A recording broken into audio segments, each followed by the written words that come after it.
All right, we are about to go to 304, so let's get into it. Let's do it.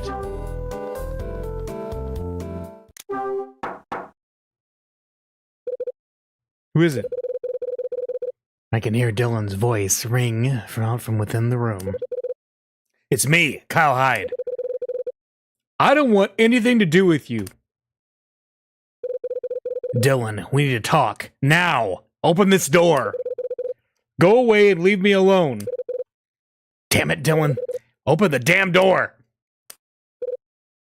Dylan! I hear the footsteps of somebody approaching from down the hallway. Will you kindly keep the noise down? I mean, why would you want to make such a noise outside a person's room at this hour? You're just being a nuisance to everyone. I got business to take care of with Dylan. But he refuses to open the door. And what is this business you have with him then? Has he done something? It's between me and him. Huh? Suddenly, the door to 304 swings open. Oh, hello, Mr. Hyde. I didn't know you were still here. What do you mean you didn't know? It's nothing for you to worry about, Mr. Raver. My buzzer's busted and I can't always hear when a guest arrives. I see. So it was the buzzer. No, it wasn't. We didn't even use the buzzer. You liar. You liar. You spend so much time fixing other people's things, maybe you've neglected your own. Frank makes his way back into his room. Come in. We can talk inside. About time, too. What was this about? This is weird. Okay. Listen, Dylan. What do you want with me? Why'd you suddenly decide to open the door and let me in? Simple. I didn't want Mr. Raver to jump to the wrong conclusions. That's why. You know, he used to be a detective. He'd just go around poking his nose in. I've noticed that you use the word detective a lot when we talk, Dylan. Do I? Can't say I've noticed. It may be only a hunch, but are you fixated on me and Mr. Raver because you're really into cops and the lifestyle that goes with it? Exactly. And maybe you'd like to tell me why you're all so keen on monitoring the other tenants. It's natural. Everyone likes to know what other people get up to. That's all it is. I'm not some sort of stalker, you know. Oh, really? You went to the cafe today, didn't you? Dylan, you went to Lucky's Cafe today, right? Yeah, I went down there. So, you'll know all about the letter I found there, too? Letter? What letter? The one that was attached to the underside of Table B. Oh, right. That letter. Okay. That letter? So he does know about it. Just as I suspected. Tell me everything you know about that letter. I don't know anything about it. Don't lie to me! You put it there, didn't you? You think I put it there? You bet your ass I do. What's so funny? Listen to yourself and your stories. My stories? Yeah, they're amusing. So, what did the envelope have inside it? Was it some sort of clue to something? Dylan! Come on, Mr. Hyde, what did it have inside? You can tell me. I can keep a secret. Come on. Dylan. What are you trying to hide? Yeah. What are you trying to hide? I beg your pardon. Are you working for someone else? Mr. Hyde, I really don't know what you're talking about. He turned red, so that might not have been the right thing to say. Trying to pull a fast one on me? I'm not trying to do anything of the sort. I'm not working with anyone. More importantly, so what did the envelope have inside it? So the clue... Come on, Mr. Hyde. Oh. Come on. All right. Should we say the other thing then? Admit it, it was you. Admit it, it was you! What? You attached the envelope to the underside of the table. Mr. Hyde, will you listen to yourself? answer my question. More importantly, okay, we're just gonna go around in circles, I guess. So we have to ignore pressing him, I see. Okay. Yeah. Please, Mr. Hyde. So we just ignored it. That's what did it. Can't you just give me a hint? You can tell me something about what you found, can't you? Give it a rest, Dylan. I've just about had it with you. We're through talking. Huh? What did I do? I must have made a mistake. I'm sorry I gave you the wrong impression. Didn't mean to get you excited over nothing. I'll catch you later, Dylan. That's just like how the others act. They treat me like I'm some sort of idiot. They don't think I don't know anything. Dylan. But they're wrong, Mr. Hyde. I know lots of things. Such as? Like I knew that there was a letter stuck under that table. Aha. So you do know something. Who left it there? Tell me. Sorry, even I don't know that. Shame. If you knew that, maybe we could have talked some more. Mr. Hyde, why are you so keen on finding out about that letter anyway? Forget it, Dylan. We've got no more to discuss. The letter may not have had a sender, but I know it didn't come from you. Huh? The letter didn't have a sender? Mr. Hyde, are you telling me that you received an unmarked letter too? What are you trying to say? I'm trying to say, did you receive a threatening letter as well? Oh, he knows something, I'm sure of it. Oh, he got a threatening letter. We didn't get a threatening letter. Who's being threatened? Who's being threatened? Maybe you should just forget I said anything. Too late for that, Dylan. Is somebody in this apartment being threatened? Damn, I didn't want to tell anybody. Who is it? I can't say. Tell me! It's her. Mrs. Patrice. She's being threatened? Yeah, that's right. Why would somebody want to threaten her? I haven't got a clue. But I can tell you for a fact somebody is doing just that. There I go again, running my mouth off. Now what am I gonna do? I really didn't want to tell anybody about the threat. Oh. I'm begging you, Mr. Hyde, please don't breathe a word of this to anyone. How did you know about the threat? Yeah, that's my immediate question too. How did you know about the threat to Mags? I came across it one day. Came across it how? I'd gone to Mrs. Patrice's room to fix something, and there was a phone call. I can tell you that the phone call in question was definitely threatening. It only lasted a few short time before cutting off, too. Mrs. Patrice's face turned pale and her hands began to shake. From that point on, I made it my job to look over her. It was also from that time that unmarked letters and packages began to arrive. Not long after that phone call, Mrs. Patrice had made her decision to sell this place. So does Mags even know that you were there to witness the threat? Has she mentioned it at all? I don't think she registered that I was there. I just kept quiet as a mouse. Hey, do you think it'd be bad for you if she knew? Do you think it'd be bad for you if she knew? Of course I did. If she knew that I'd overheard that phone call, she'd certainly stop asking me to perform all these little maintenance jobs around here. Not only that, I'm sure she'd have made me leave way before we all vacate. She's that kind of person. I know plenty of her secrets, Mr. Hyde. And I'm not just talking about the threat. Oh, what kind of things do you know about Mrs. Patrice? What kind of things do you know? Stuff about the past.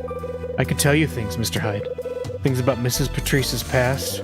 Then enlighten me. Everyone has a past, all right, but hers is more interesting than most. Oh, okay, we broke through. I know you don't exactly trust me, Mr. Hyde, but I can assure you I did not send you any unmarked letters. I want you to believe me. I'm not the sort of person who goes around threatening others.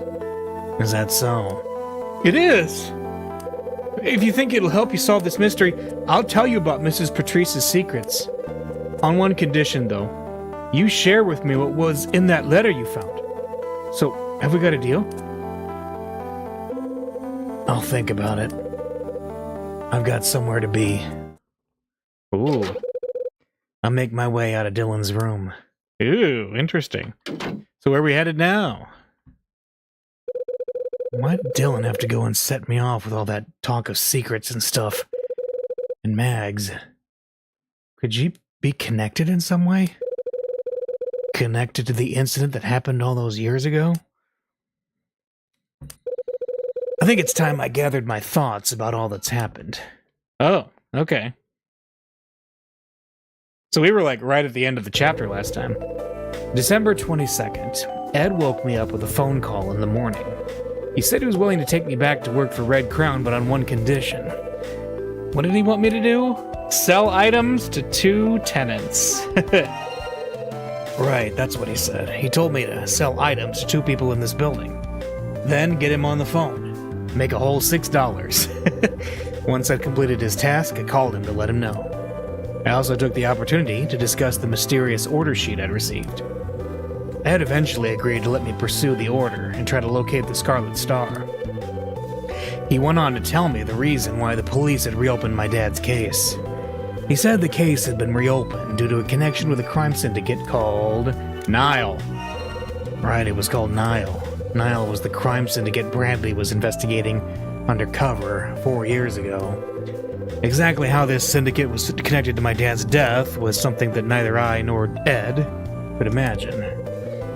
When Frank came to collect the cassette tape I got from Tony, I asked him why he was so keen on investigating what happened 13 years ago. Instead of answering, he gave me a picture and said to stay away from the people in it. I recognized 2 people in the photo. One was Marie, and the other was Chris Hyde. Rex Foster. The Condor. Or, what, the Vulture. Right. It was a picture showing a scene at a funeral. There was a much younger Rex among the other attendees. It seems that Rex knew about Marie 13 years ago. And that's one of the things I intend to investigate from now on. On a message left on my answer machine, the recipient of the item was revealed. For information on the reward, I was told to look under Table B in Lucky's Cafe. When I did so, I found that somebody had attached an envelope under the table.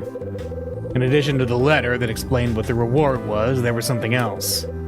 The other item was an old newspaper extract. Right, there was an extract from an old newspaper inside the envelope. It contained the story surrounding the case where my dad was killed. The letter said that the reward for finding the item was the truth of 25 years ago. This was an offer that certainly got me thinking. When I reread the letter, I noticed something unusual about the typography. I applied some pressure to Dylan when asking him about the unmarked letter. He said that he didn't know anything about it. He went on to say that there was somebody in the building who'd received a threat. The person who received the threat was Mags. Right. Dylan told me that someone had issued a threat towards Mags. Dylan also said that in exchange for information on the unmarked letter, he would share some more of the secrets he knew about Mrs. Patrice. I wasn't ready to commit to anything at that moment, so I left. Now there are even more mysteries surfacing in this building. I have to deliver the missing item to whoever is responsible for Kathy McGrath's murder. The reward for finding it is the truth of 25 years ago. I can't stop wondering what the sender of that order sheet really wants. What am I going to find out by unraveling this mystery? Who in this apartment had a part to play in the events that happened in the past? What little I'd managed to put together in my head's come apart. I have to start again and try to uncover the whole truth behind what happened 25 years ago. All right. You can now read the events of this chapter in the Last Window novel. Written by Martin Summer. All right, we're going to save and then start chapter 6. So We have officially crossed the halfway point. We've gotten a little bit past it because I think this is another 10 chapter game. So we're moving along. The bar, December 22nd. Believe. Is that Tony playing? The killer is who?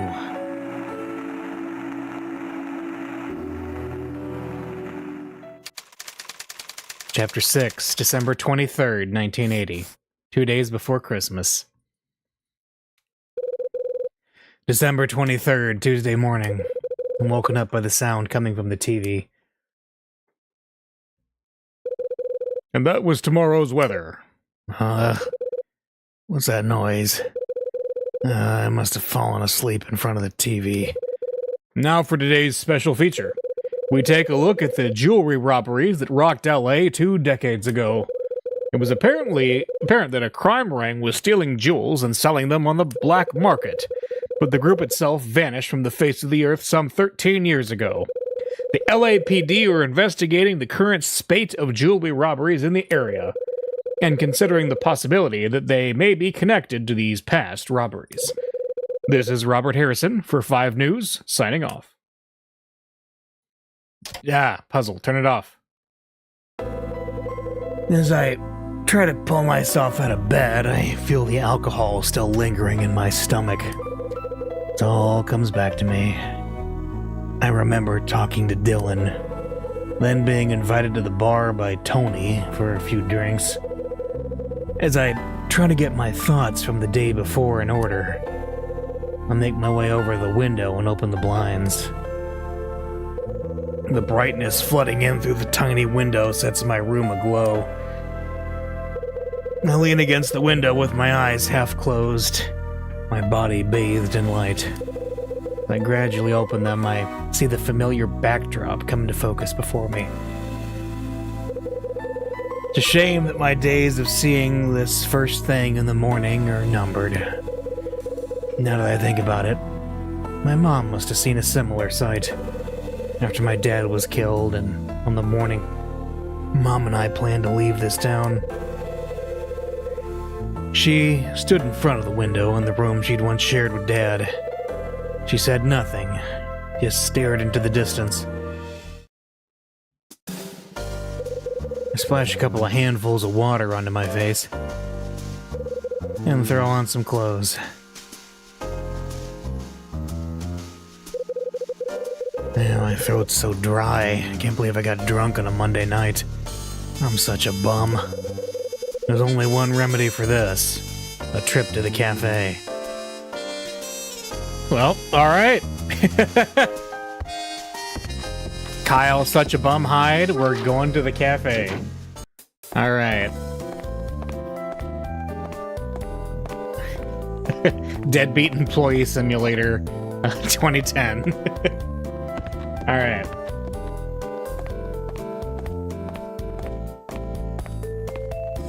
Oh, what's this? Huh? The elevator's working? Wait, it hasn't been working all game.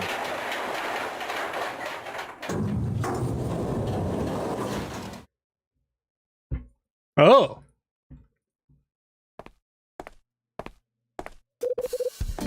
Well, hello there, Mr. Hyde. Looks like the elevator's working again. After all the inconvenience, it has finally been repaired. You and the other residents will be able to make use of it from today onwards.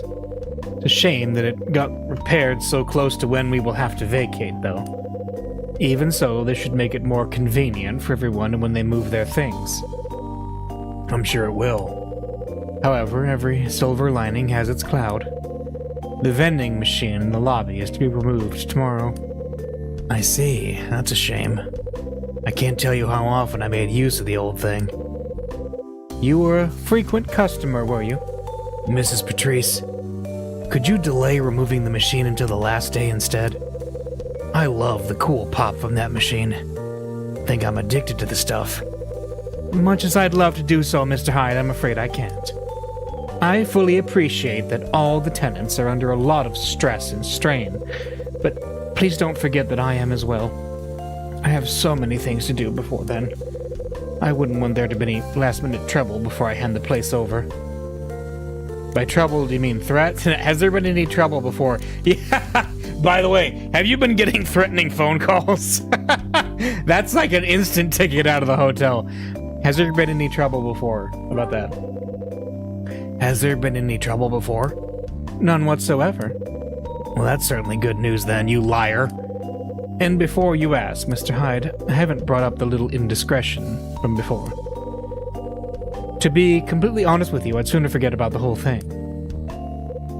Oh, Mrs. Patrice, it's my head. Are you all right?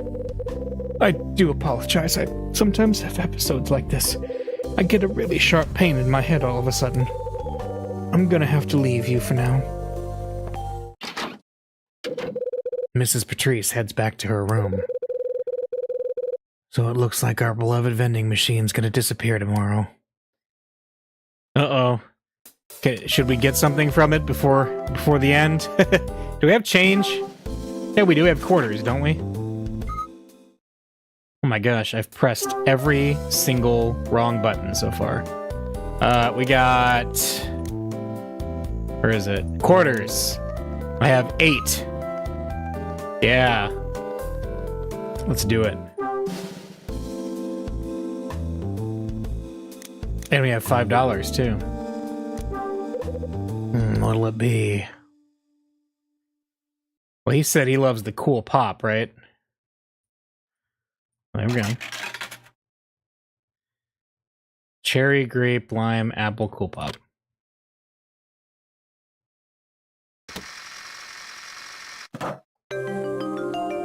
Yeah, we did it. We did the puzzle.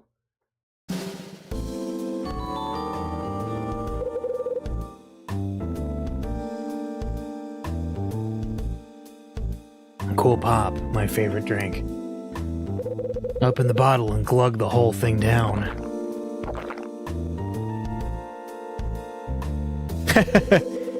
I drink this all the time, but it's just as tasty as ever. But this time it might come with a prize. This bottle cap. You win? It's a winner! I put the winning bottle cap in my pocket! Alright, what does that mean? Do I give it? Let's see. Looks like this was on a bottle I bought. Looks like I can get traded in for a free gift. Oh, who do I give it to, though? Alright. It's my pager. I better head back to my room. Alright, let's go.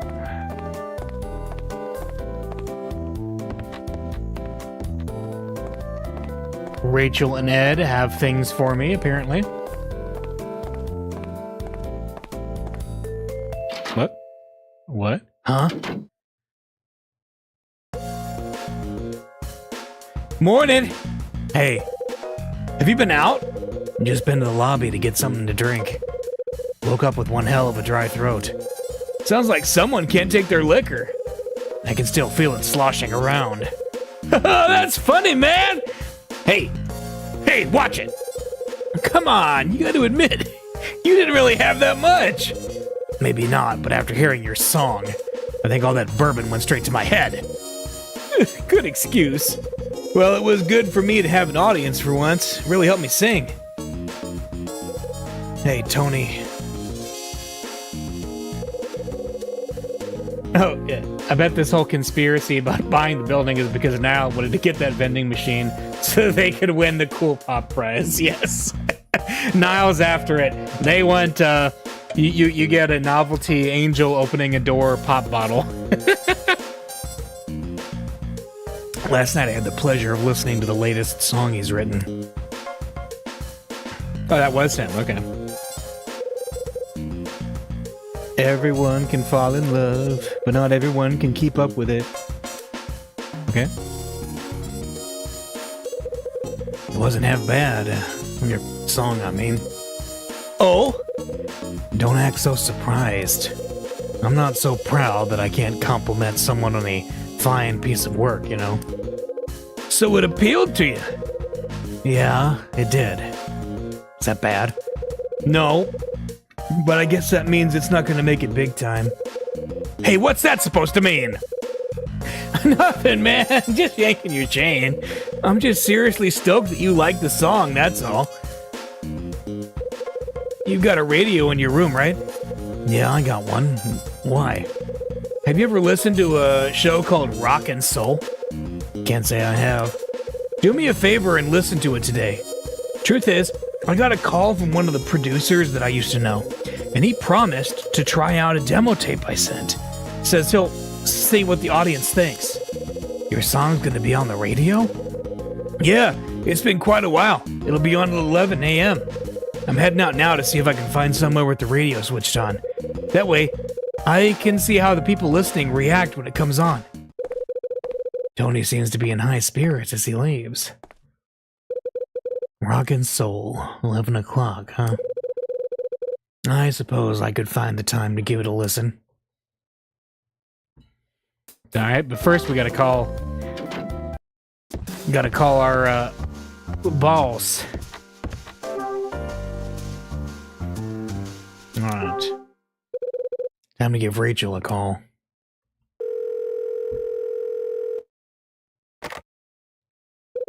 Red Crown, how may I help you? Hi Rachel, it's me. What's up? I've uncovered some info on Condor like you asked. It seems that the symbol Hotel Cape West used was that of a condor. Their symbol? Yes. When the hotel was still in business, they designed a mark in the shape of a condor. It was the official symbol of Hotel Cape West. That's interesting. There's something else, Kyle. Something I'd like to ask you. It's been on my mind for a while now. Sure, what is it? It's Ed. He's out at the moment meeting with some friend of his from the LAPD. He told me he was meeting this friend to get more information on Frank Raver, like you asked. And? Well, when you asked about Frank Raver yesterday, Ed told you that he'd heard the name but didn't know the guy. That's right. I'm pretty sure he was lying to you, Kyle. He was acting real strange after that call. He pulled an old note out from one of his drawers, opened it up, and just stared at it. I heard him mutter something under his breath, too. It sounded like, why now? Sounds like there's more to Ed and Frank's relationship than they're letting on. I get the same feeling. That's why I thought I'd let you know. You made the right call. Oh, and another thing, you'll be pleased to hear that Mila's staying at my place now. I see. I was wondering if you could spare some time to go for a meal with us tomorrow night. It'll be the first Christmas Eve you'll have spent with her. I think it'd be nice to get together this year. Yeah. Anyway, I'll call again, Kyle.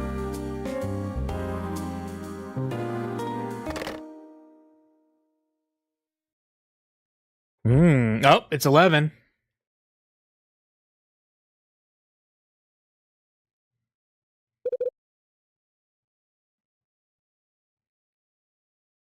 $11. Guess Rockin' Soul's gonna be starting about now. Alright, let's turn it on. And let's see. The radio. Is it over here? My record player is on top of this cabinet. Alright, not the record player. Is it... These big stereo speakers are well worth the asking price. Okay, but what about... Let's see, I cannot remember where his radio was at. Is it over here?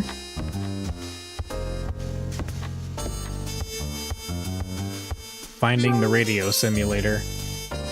Okay, so there's his... that's the table he was at. There's his TV. Must be over here, I'm guessing. Oh yeah, there it is. I better switch on the radio and have a listen.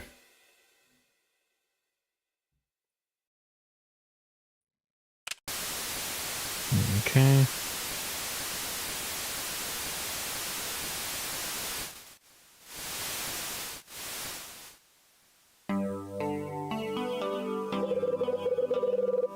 We open today on Rock and Soul with this inspirational track. This is the latest track from everyone's favorite rocker, Tony Wolf. I'm sure you remember Wolf as the man who caused quite a stir with his debut album.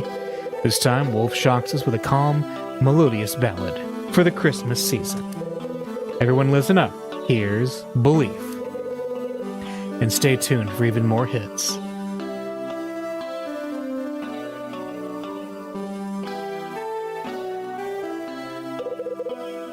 So this is Tony's song. Not a bad song. What did Tony tell me last night? I'd really like to release another record. If I can't get any interest from a record label, I'll just have to put it out on my own.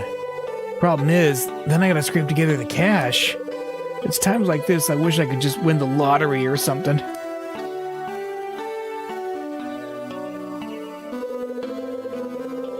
I think I'll grab the chance to go get a coffee or something at the cafe.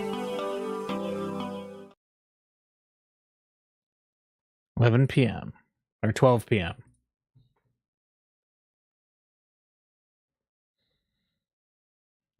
Okay. Now we're officially going down to the cafe.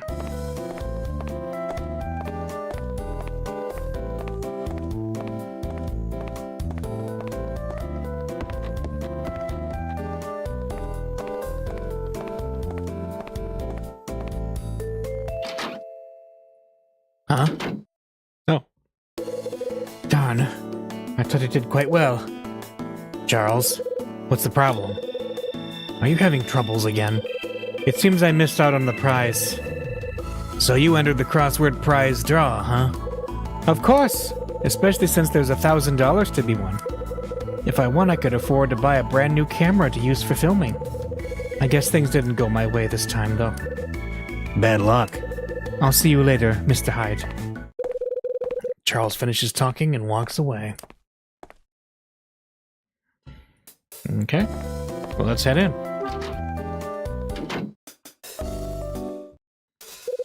Good morning, Mr. Hyde.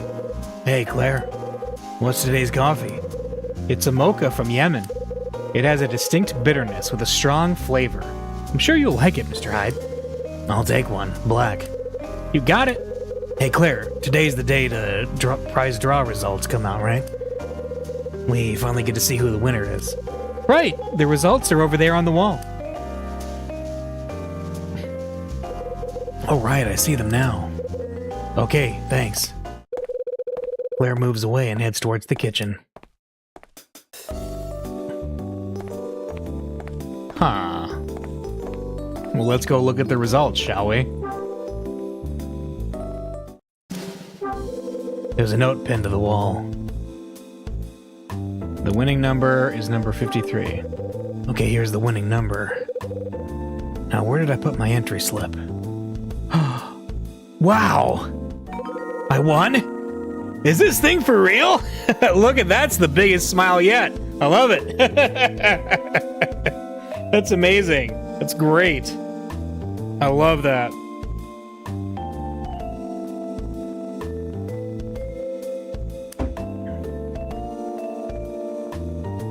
Alright. Let's go tell Sydney. We got $1,000. Hey, Sydney. So, how'd you do? Let's see. Where's my entry slip? Entry slip. There it is. See for yourself. I passed Sydney my entry slip. Just a minute. This number? Looks like your luck's in, Mr. Hyde. So I have got some luck left after all. Congratulations, Mr. Hyde. Here's your check. Spelled wrong. I receive a check for $1,000. I'm glad it was you that won. Hope the extra cash comes in handy. All right. Sorry about the wait. Here's a cup of today's coffee. And make sure you take in the beautiful aroma while you're drinking it. Yeah, I will. Oh, Mr. Hyde. Yeah? Can I ask you a favor? This is a little out of the blue, but sure. Go ahead. Actually, there's something I've been meaning to talk to you about. No problem. You think I can help somehow? Not here, though. I'd rather my dad didn't hear. Okay. So, where can we talk then? Come into the kitchen a little later and we can talk there. But make sure he doesn't see you trying to get in. Got it. Claire moves away and heads towards the kitchen. Alright. So make sure he can't see. Well, can I ask him to go do something? Hey, Sydney. Come on, damn it! Sydney, it's no good! Sydney! Huh? Oh, didn't see you there, Mr. Hyde. What are you doing that's got you so busy you don't notice your own customers? Is it anything I can help you with? Just a little problem, nothing to worry about. You can tell me. Maybe I can help. I doubt that, Mr. Hyde. No offense, but this is one issue I'll have to take care of. I see. I just plain forgot is all. It was something I needed to take care of today, too. No matter how hard I try, I just can't seem to remember what it was. That is a problem. Yeah, quite a bind I'm in. Hang on! Did you remember? I think it might be coming back to me. I'm starting to remember... Ah! Wait. Let's see. If we interrupt him now, is this going to mess him up? Let's see. Hang on. I'm only guessing, but... Do you need to buy some ingredients? Do you need to make some meals? Do you need to make some meals? Darn, it's gone again. You just kept quiet a little longer. I might have remembered. Sorry, just trying to help. Okay, hang on. Let's go back. Be quiet. I've got it! Claire! Just now, Claire! Ah! Did you remember what it was? Yes. I've got it. Can't believe I forgot that of all things. Of all the things to forget. What had you forgotten? What was it that you'd forgotten? Ah, it was nothing serious. Sorry if I panicked you just then. Today's Tuesday, right? I think so. The roster dictates that Tuesday's my day to take care of the toilets. Your turn. Yeah, and I nearly forgot all about it, too. If I hadn't remembered when I did, I'd be on the receiving end of a grilling from Claire. Glad to hear you avoided a grilling, then. Looks like I better get my skates on and see to those toilets. Your skates. If you need me, just shout in that general direction. Sydney disappears into the billiards room. Looks like this is the chance I've been waiting for. That's right, I'm gonna go behind the counter and I'm gonna be the manager of Lucky's Cafe. No, we're gonna go to the kitchen.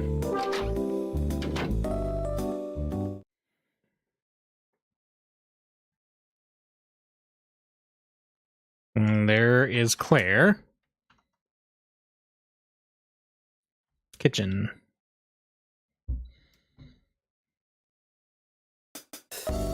Okay.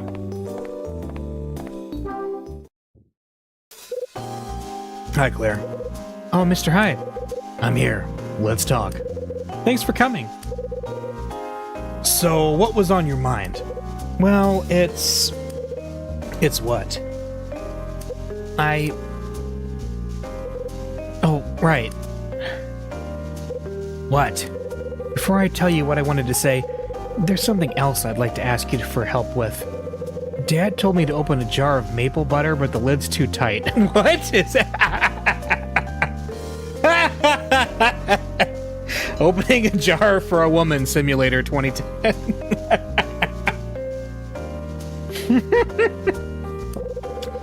Would you mind doing it for me? No problem. Give it to me. Thanks. Here you go.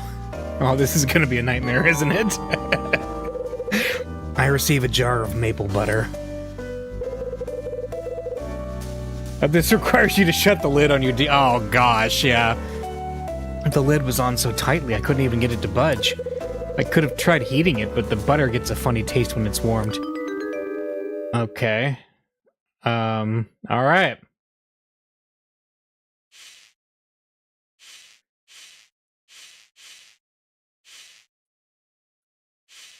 Let's see. Damn, my hands keep sliding off. Okay. Whoa! What? What just happened? There it goes. Oh no! The lid just flew off the jar. How? Oops. Don't know my own strength.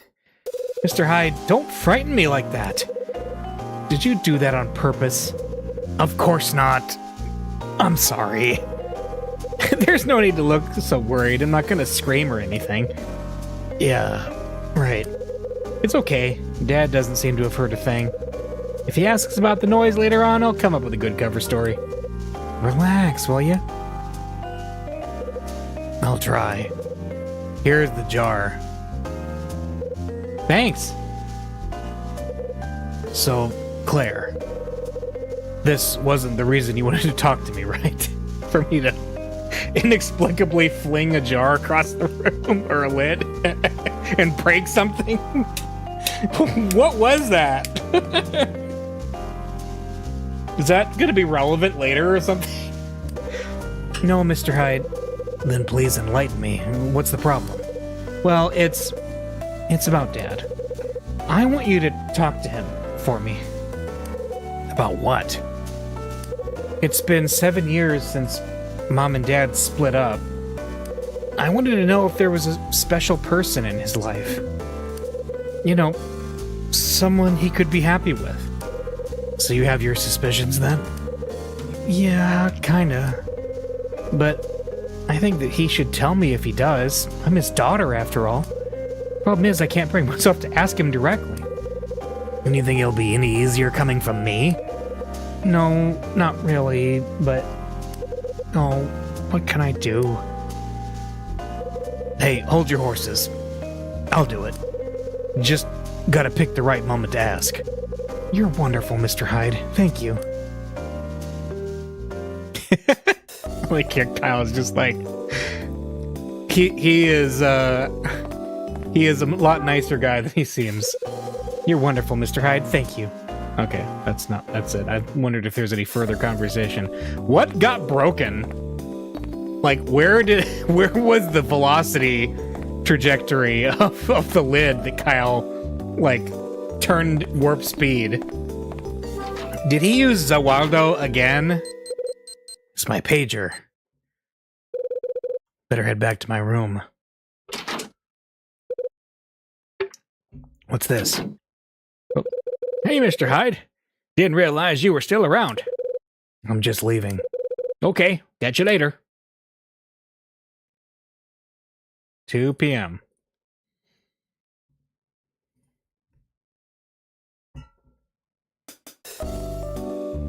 All right. Mr. Sydney, see you later.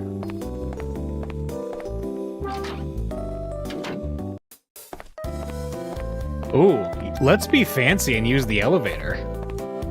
That's available now. Might as well. Wait, where's the elevator at? We went past it, didn't we? Yeah, there we go.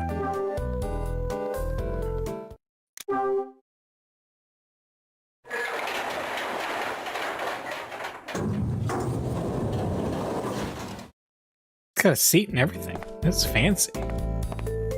Alright. So we need... Oh, the 4th floor is locked. We can go to the roof. Interesting. And is this an alarm? Wait, I want to hit it. I push the emergency call button. Nothing. Push the button for the roof. We can go all the way up to the roof. Well, that's cool. Oh, it literally goes straight to the roof. Wow. We're pretty high up. This is much higher than Hotel Dusk's roof was. All right, enough of that. We got to go down, get the story going.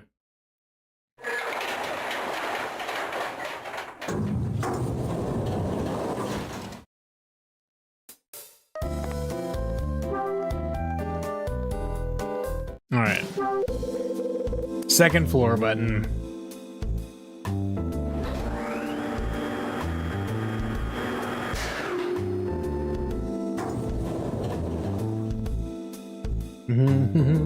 Let's see. Oh! Huh? Somebody's coming out of Betty's room. See ya. Bye. I know that voice. Oh, it's Marie. Why would Marie be visiting Betty in her room? Hey, Marie. What's going on? When did you two get so close? Yeah. When did you two get so close? Pardon me? You and Betty, you just came out of her room, didn't you?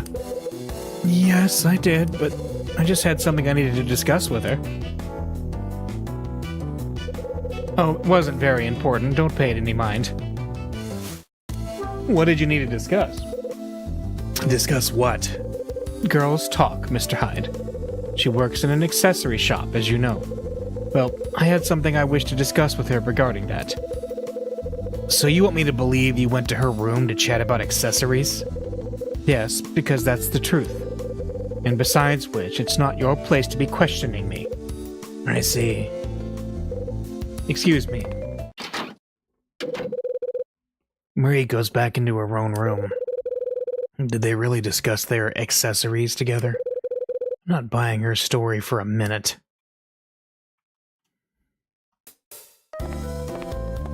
Okay. I better go and find out what Betty has to say. Oh, okay.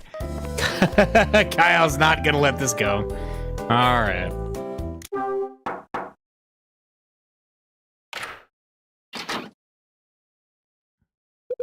Oh, hello, Mr. Hyde. What can I do for you? I happened to notice that Marie was here just now. Yeah. She only just left, actually. What did she want? Well, Mr. Hyde, why are you so keen on finding out things that don't concern you? I'm worried about her, that's why. Worried? Why? Because when I've talked to her, she's given me more than enough reason to be. So, are you taking a fancy to her then? I guess she told you all about the money, right? So she came to you to discuss money. She came to you to discuss money? I'm afraid I can't say. She swore me to secrecy. She told me explicitly not to breathe a word to anyone. And that includes you, Mr. Hyde. I see. And that's all I have to say. Goodbye. Betty returns to the confines of her room. Okay. All right.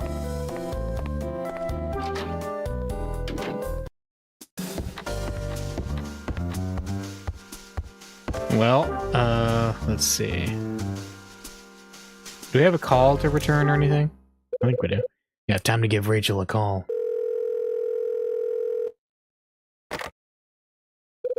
Red Crown, how may I help you? It's me. I'll pass you over to Ed. Thanks. Hyde! I got some fresh info on the incident 13 years ago on Frank Raver. I called in a favor from an old friend, and this is what came back. Firstly, listen up, as this is important. It turns out that Frank Raver was not in charge of that case. When the incident occurred all those years ago, Frank Raver was away from the front line, pushing pencils at some desk. Desk work? Right. When he was young, he was one hell of a cop. He was among the best. But the force began to move with the times and his methods came under fire. Then during his 40s, an internal investigation revealed certain things that resulted in him being relegated from the front lines. So that's what happened. But what's Frank's connection to the victim? That's something I haven't got to the bottom of yet. Why would a retired detective who wasn't even in charge of this case be connected to the victim?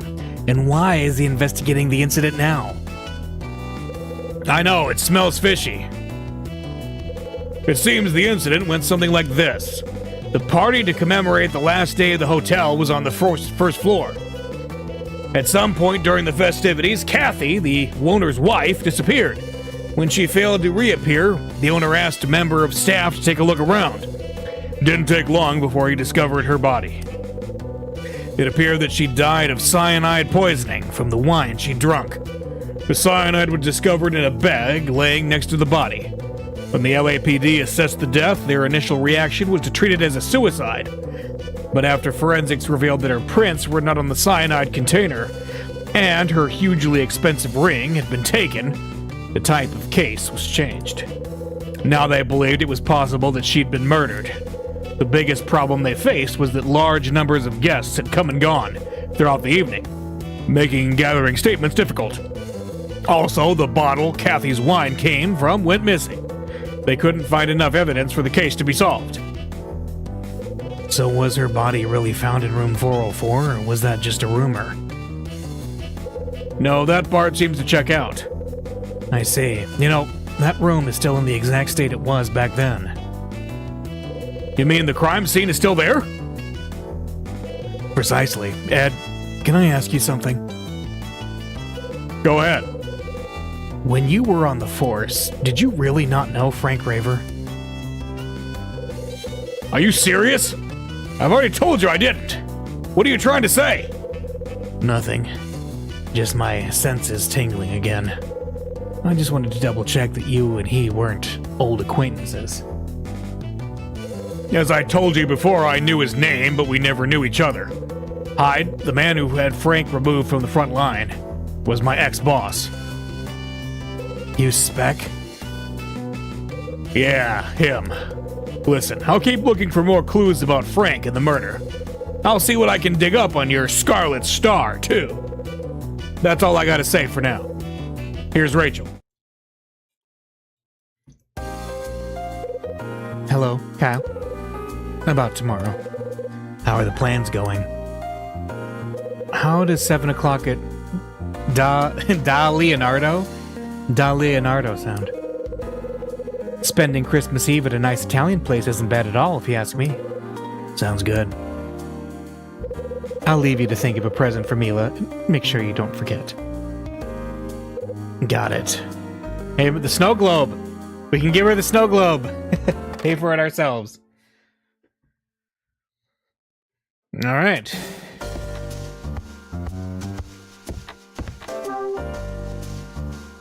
Can we?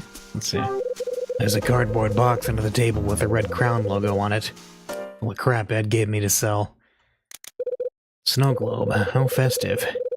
You shake it and it looks like snow is falling on the little house inside. It always says seasonal items sell the best.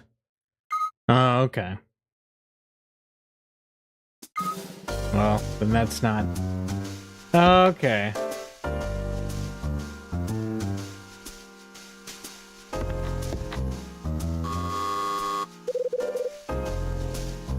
My buzzer suddenly sounds. Who's that? Let's see.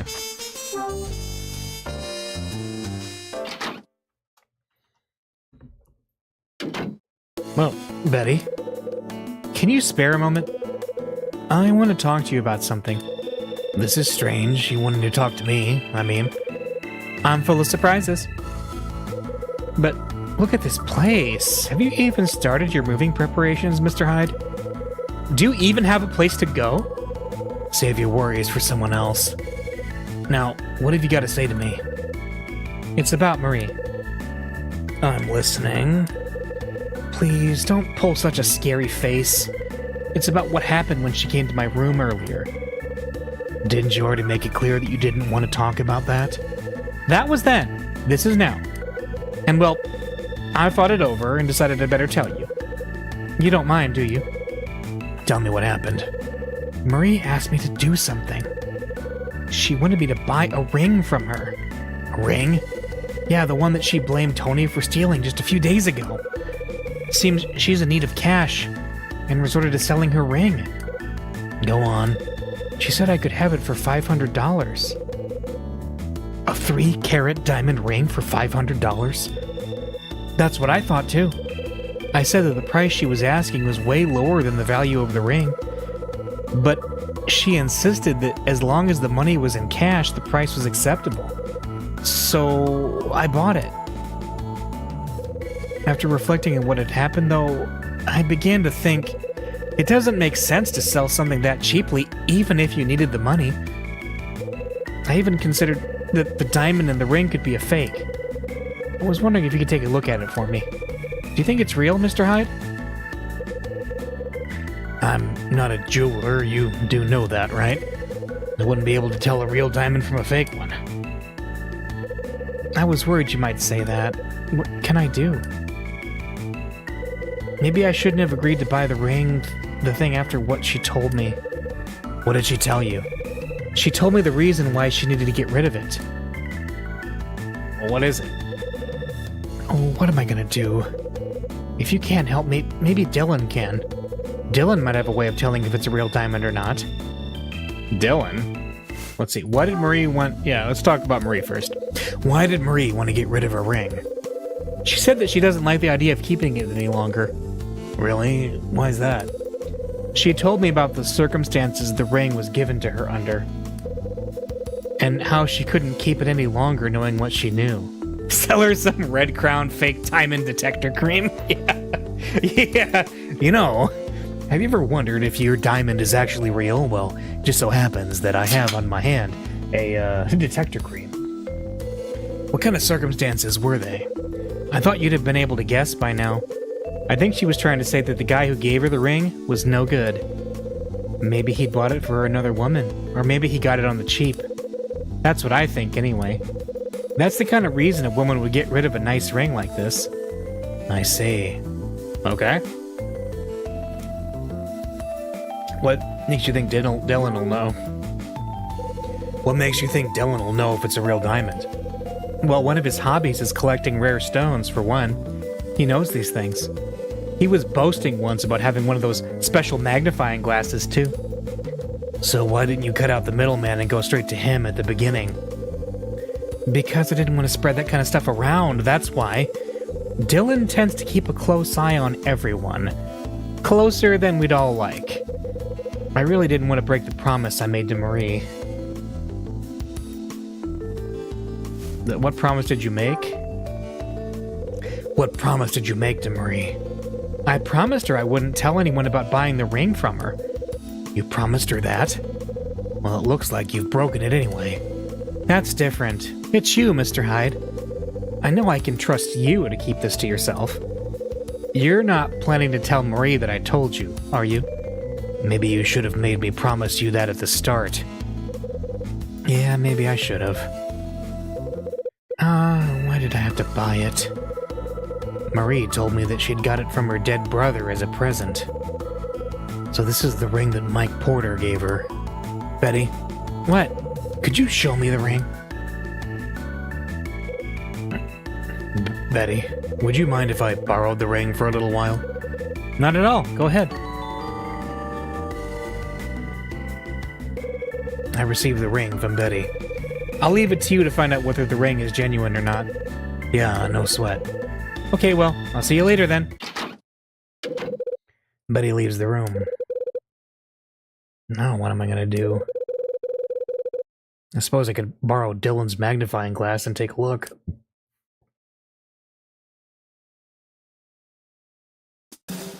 Alright. Yeah, sadly we don't have any actual fake diamond detector cream, but we got fake diamond detector Dylan upstairs, so we'll interrupt him working on his woman suit and see what's up.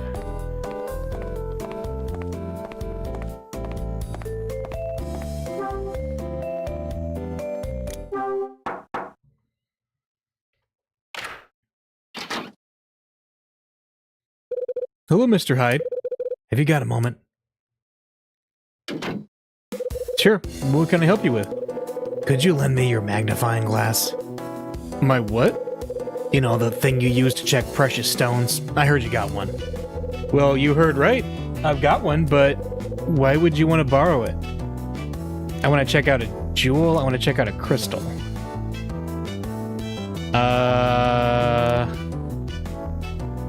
Hang on. Which one's right? Jewel? I want to check out a jewel. A jewel? Yeah. Forgive me, but that sounds a little odd coming from you. What would you be doing with a jewel? Well, it is Christmas soon. Let's say that. Well, it is Christmas soon. That's true, but I bought a ring as a present for somebody. And I'd like to check the condition before I give it to them. Yes, I can see why you're keen now. I got one all right, but do you know how to assess the quality of jewels, Mr. Hyde? Of course I do. I've been interested in crystals and stuff for as long as I can remember. Crystals and stuff? I never had you pegged as that kind of person, Mr. Hyde. Well, you know, I had a magnifying glass of my own a while back, but I lost it. Love it. I'm something of a diamond enthusiast myself. That's a shame. Anyway, Betty told me. She mentioned that you were into this kind of stuff, and I figured I'd ask. She got that right. I just can't get over the fact that you're a fellow enthusiast, Mr. Hyde. This has made my day. Glad to hear it, Dylan. Please, come in, Mr. Hyde. We can talk more inside. Sure.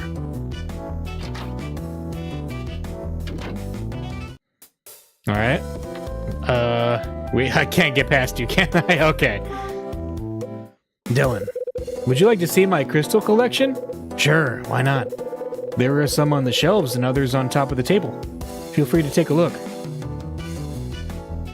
Alright. Oh yeah, I see them. What do we got? Part of Dylan's crystal collection. A pink crystal with white veins running through it. Alright, this crystal is a dark blue color that looks different from every angle.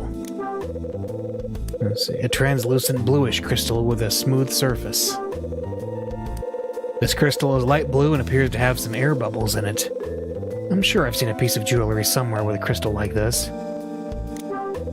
Part of Dylan's crystal collection. This one is blue and has a million tiny scratches that diffuse the light. Dylan's crystal, pale green. It looks like it's been polished. Okay. Let's see. Can I compare the ring on that? Using this here isn't going to be all that helpful. No? How about the table? There are some raw crystals on the desk. This one is a dull blue shade and has a rough surface. There are some raw crystals. I've seen this type of crystal before. I don't remember what it's called, though. What about this? There's an open notebook on top of the table. Hey! There's a sketch in the corner. It's of a bird spreading its wings. Dylan has left a small magnifying glass on top of the notebook. This must be the magnifying glass Betty told me about. Hey, Dylan. What is it? There's a magnifying glass for examining crystals, right? This one's for examining jewels, but it'll give you some great close-ups of crystals, too. It's something no enthusiast should be without. You should get one too, Mr. Hyde. Mine is great for up to 10 times magnification, so it's perfect for jewels. I see. Would you mind if I use this, Dylan? Not at all. Go ahead. And feel free to take a closer look at some of my stuff, too. Thanks. It's my phone. I better get that. Excuse me, Mr. Hyde. Hello? Okay, I understand, but... Looks like this call's gonna drag on for a while. Maybe I can use this time to get familiar with that magnifying glass. Let's do it. Gonna get familiar with it. Alright. Hey, little magnifying glass, I'm gonna take you out for drinks, and I'm gonna show you a good time. Alright. So we need to get the ring and the magnifying glass. Here we go. I take a look at Marie's ring through the magnifying glass. Okay. So, we're trying to, like, do a specific thing with it? Oh, okay. Hang on. I see. We're trying to get it, like, as detailed as possible. Oh, hang on. Back. I saw something appear, almost. Oop, there. Got it.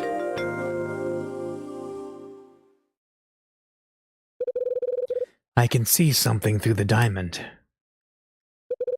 I can't be sure, but it looks as if there's something engraved into the ring.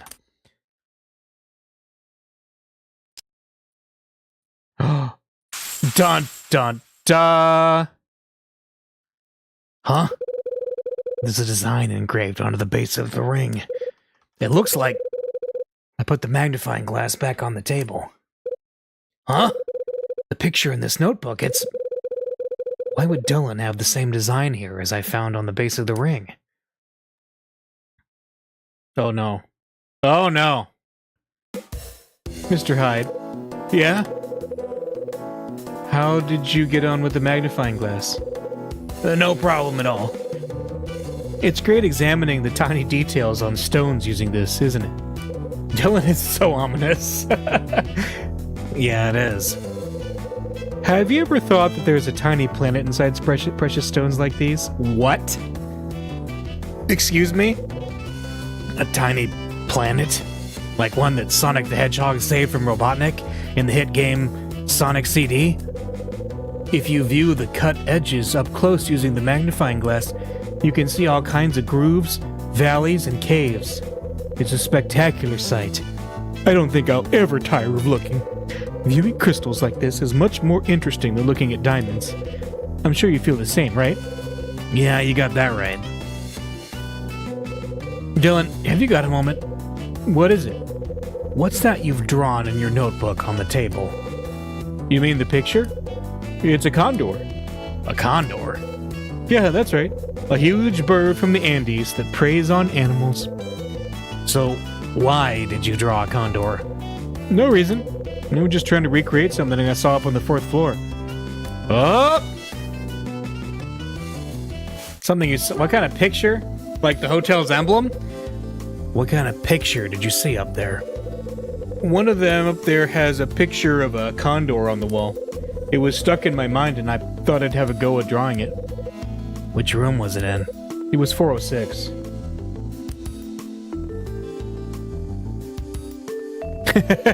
Hey, Dylan.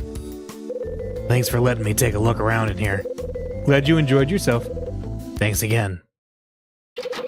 I'll leave Dylan's room. Hey, Mr. Hyde, do your crystals stay up late talking too? Mine talk all night and make it hard to sleep. Yeah, seriously. Mr. Hyde, they tell me things. It's like I had a friend whose dog told him things. My crystals tell me things. Why would the hotel's condor symbol be engraved on Marie's ring? What does this symbol mean? Not only that, there was something on Frank's tape, too. The state of the 4th floor is just as it was 13 years ago. My initial sweep of room 404, where Kathy McGrath's body was found, is complete. Before vacating this building, I must find the lost items connected with Condor. Condor. The picture in room 406 has got me thinking. All right, 3.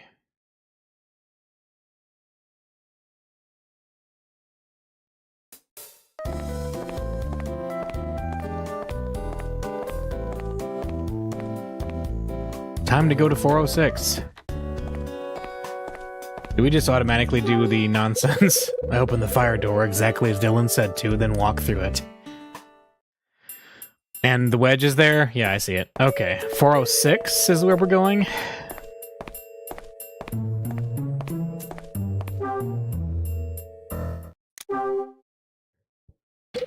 The door's locked. It's not gonna budge. Oh no, who is it now? Who's that? Dylan. I had a feeling I'd find you up here, Mr. Hyde. I knew you wouldn't be able to resist. You're here to take a look at that condor picture, right? Yeah. What if I am? The problem is that the door to this room is locked. And without the key, you can't get inside to look around. So it would seem. You want me to open up for you? You got a key then? Of course, Mrs. Patrice gave me the spare keys. I can get into any room I like. That is a horrifying thought. That is a very uncomfortable thought. The crystals told me exactly where you were going, Mr. Hyde. Yeah. For maintenance purposes, of course. I'll unlock it for you. There you go. It's open now. Thanks.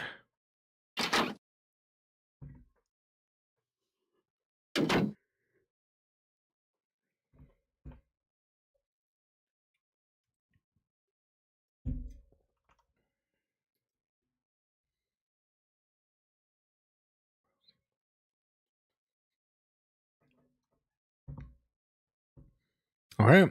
There's a safe. This is it, Mr. Hyde. The room where the condor picture is. Where's the picture of the condor? Where do you think? Cut the crap, Dylan. Go on, have a look around and try to find it. You would have needed to look around anyway, if I hadn't accompanied you here. Yeah, you got a point. Anyway, I gotta go. I'll come back and lock up later. Okay. Fair enough. Dylan leaves the room.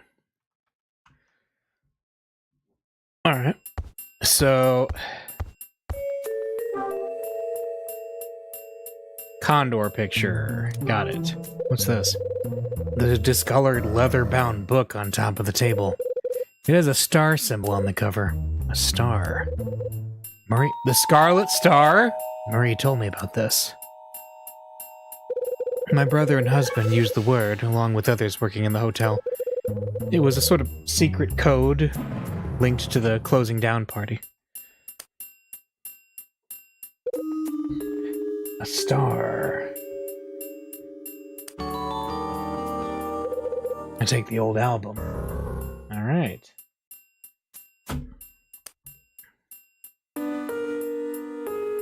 Okay, and next we're going to try to look around and see perhaps where this... Let's see, what about... There's a picture on the wall. The frame is slightly worn from age. Okay. Oop. It's an old photograph of Hotel Cape West from the outside. Okay, okay. Got it. This photograph looks like it's from back when the hotel first opened. Yep. Oh, wait, whoa, whoa, whoa. Hang on. I missed that for a second. Picture on the wall, frame is slightly worn from age. Yeah. It's from back when the hotel... Show me again. What? Huh? That design. Okay. Huh? Yeah? Can we get rid of it? Do I have a screwdriver? What do I do? Let's look at the... I guess the photo album? Looks like your regular party. Yep. Nothing really stands out. That kind of looks like the one guy, though. Let's see. Well, hello there, red dress. Nothing really stands out. Nothing really stands out.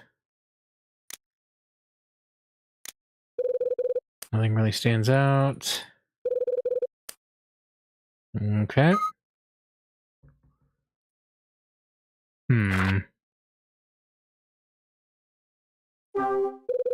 Looks like a regular party.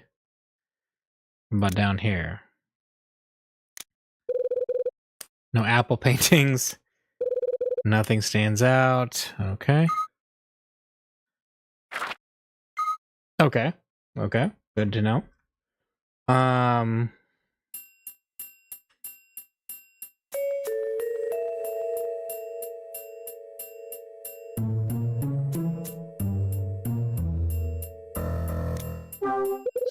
There's something underneath the frame. Oh, there we go. I mean, we see it. I mean, there it is. Very clearly. Okay. Yeah. Can we... Nope. What do we do here?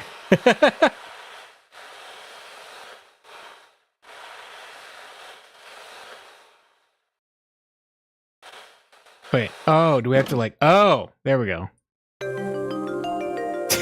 Okay. I was like, what am I doing? The pictures come off the wall. Ah, found it. There's a picture of a condor drawn on the wall. This must be what Dylan was talking about. And why would this picture also be engraved on Marie's ring? There's a drawing on the wall, right? Can we compare it? Let's see. Using this here isn't going to be all that helpful. Alright. Well, can we ask Marie? Does she know?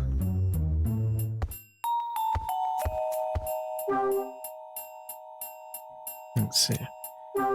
There's a white sheet covering the bed. It has a thick layer of dust on top. There's an old safe with a dial on it next to the wall. There's a large filing cabinet next to the wall. The drawers are all locked, so I can't open them.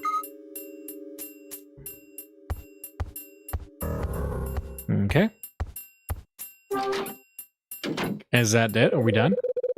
The design in room 406 is the same as the one I found engraved on Marie's ring. That condor design's got me thinking.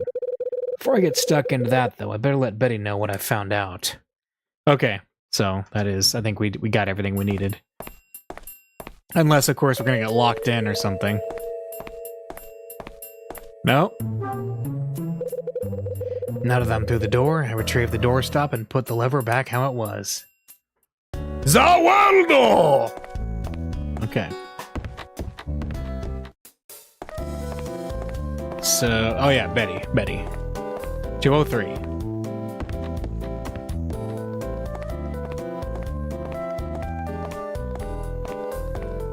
Yeah.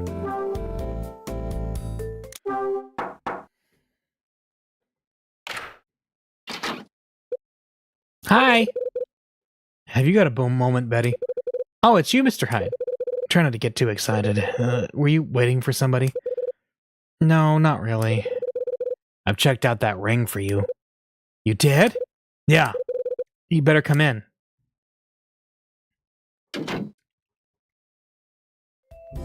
Okay, let's talk. Betty, tell me what you found out about the ring. I'm sorry about this, but checking whether the diamond in your ring is genuine or not, well, it may not be as easy as I thought. It won't? Did Marie tell you anything about the history of the ring? No, not a thing. Looks like Betty hasn't got a clue about the condor mark or its meaning. Is there something wrong, Mr. Hyde? Not really, it's just that I remembered something when I was staring at the ring. Remembered what? Something Marie told me about it. She was telling me how she came to have it. She got it as a present from her brother before he died 13 years ago. Are you serious? I certainly didn't know that. It's true, I'm afraid. Her parents died when she was very young and her brother looked after her. They were very close and the ring was a present from him to her.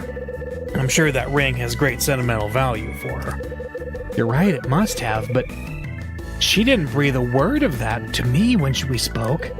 I imagine she was worried that you would have refused to buy it.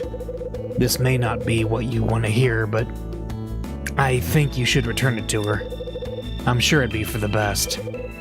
You may be right. I would never have bought it if I'd known all the facts. I don't think I'm up to handing it back to Marie myself. Would you mind doing it for me, Mr. Hyde?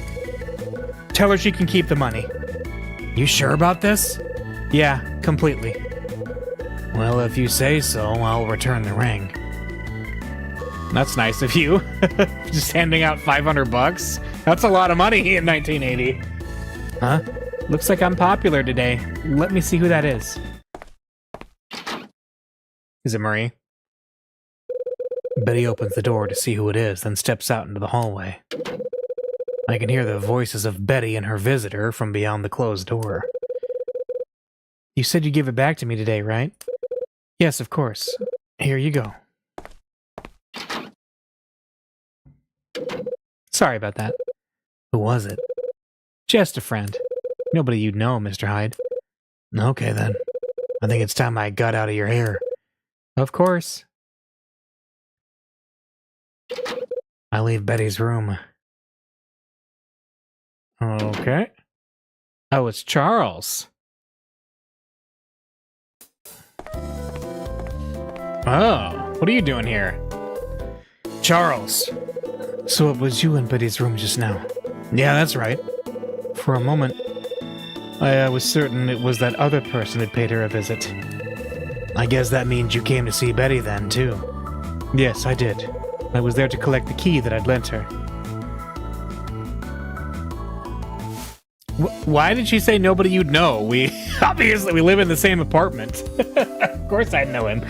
Who do you think it was? Who do you mean? Who did you think had come to see her? Betty's new boyfriend, of course. Her boyfriend? Yes. The last time I went to see her in her room, he was also there. What's his name? I didn't ask, sorry. What can you tell me about him? Let me think. Well, there was something I didn't like about him. And he certainly doesn't live in this building. It's Rex Foster, we know that. Which key did she borrow? Which key did she borrow? It was the key to room 205. 205? That's vacant, isn't it? Why have you got the key to that room in the first place? I've been looking after it for Billy. All right, your friend. Yes, Billy Christie. He was here until the end of last month. We went to the same university. Even though he's moved out, we still meet each other from time to time at university. When I spoke to him 3 days ago, he asked if I could return the spare key for room 205 to Mrs. Patrice. The spare key? Yes, that's right. Apparently, he couldn't find the spare key when he was moving out. So he couldn't give it back to Mrs. Patrice in person. He managed to find it in the end, though, when he checked through his things again. That's the key that Betty borrowed. Why did Betty need it?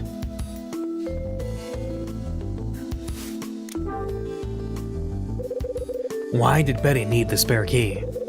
She just asked me for it one day, when she heard that I was looking after it for Billy. She said she wanted to borrow it. What made Betty ask to borrow the spare key to room 205 in the first place? I think that was because her boyfriend had asked to borrow it. Her boyfriend? I was on my way to return the key to Mrs. Patrice, but she wasn't home. While I was in the lobby, Betty and her boyfriend turned up. That was when I told them that I was looking after the key. Then Betty's boyfriend said something to her and she asked to borrow the key. Why the hell would he want to see the room? That's a question I can't answer, I'm afraid. He just stared at me while she asked. And I got the impression he's not someone I'd want to refuse. So that's how it happened, and why I went to Betty's room to get the key just now. Hey, Charles. Yes? Would you lend me the spare key too? Lend it to you? Why?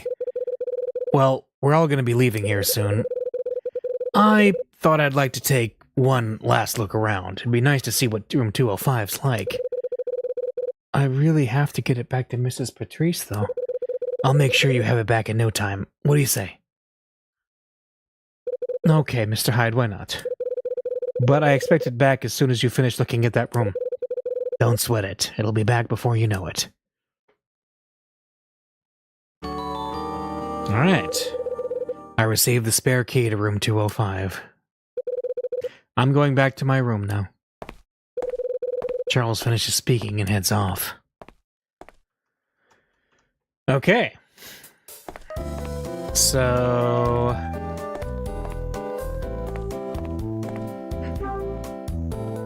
let's sneak into 205. Use the spare key and unlock the door to room 205. Okay. So Rex and Betty came in here, did they? Wait, what's that? Something's in the closet.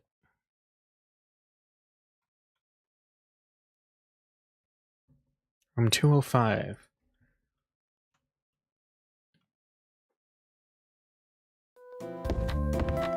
I see something over there, but hang on. Let's just look around real quick. This cupboard is for storing crockery, but it's completely empty. Cupboard doors look like they could fall apart if I try to open them. Like all the rooms, there's a cupboard in this corner with a lock on it. It looks burnt. Some hot oil must have splashed on it. Okay. And what is this? There appears to be something on a shelf in the closet. Is that a typewriter? There's a typewriter on the shelf in the closet. What's a typewriter doing here? Hang on. A typewriter. The order sheets I got were all done using a typewriter. Could this be the one they were typed on? I take the typewriter out of the closet and place it onto the tabletop. Well, we know how to test it, don't we? Let's see. Now the typewriter is on the desk. There's the typewriter I took out of the closet. I remember there was something strange about the letters on the order sheet. I really should type something on this to compare the print. But there's no paper. This presents a problem. Suppose I better have a look around for some. Paper? Let's see. Drawers. Anything in here? Oh, there we go. There are some sheets of paper inside the drawer. Perfect. Just what I was looking for. I take the sheets of paper. So someone's been using this room to type in, eh? Let's see, sheets of paper. Now I'll just feed in a sheet. All set. Now to try typing something. I remember all the T's were kind of skewed on the order sheet. Alright? Yes. Oh. Nope. That T seems fine. Unless... Ah! Got it. Lowercase t. I guess that proves it. Looks like there's no denying that the order sheet was typed on this typewriter. Maybe that explains why Rex was so keen to get in here. Wait. That might mean that Betty knows something she's not letting on about, too. Alright. So that is the typewriter that's been sending the orders. Let's go talk to Betty.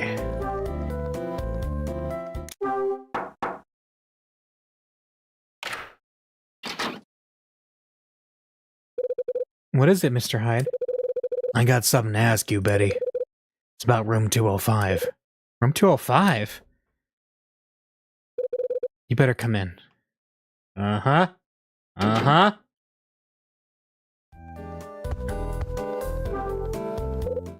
Hey, Betty. Yes? Can I help you with something? Oh, we got the nasty music.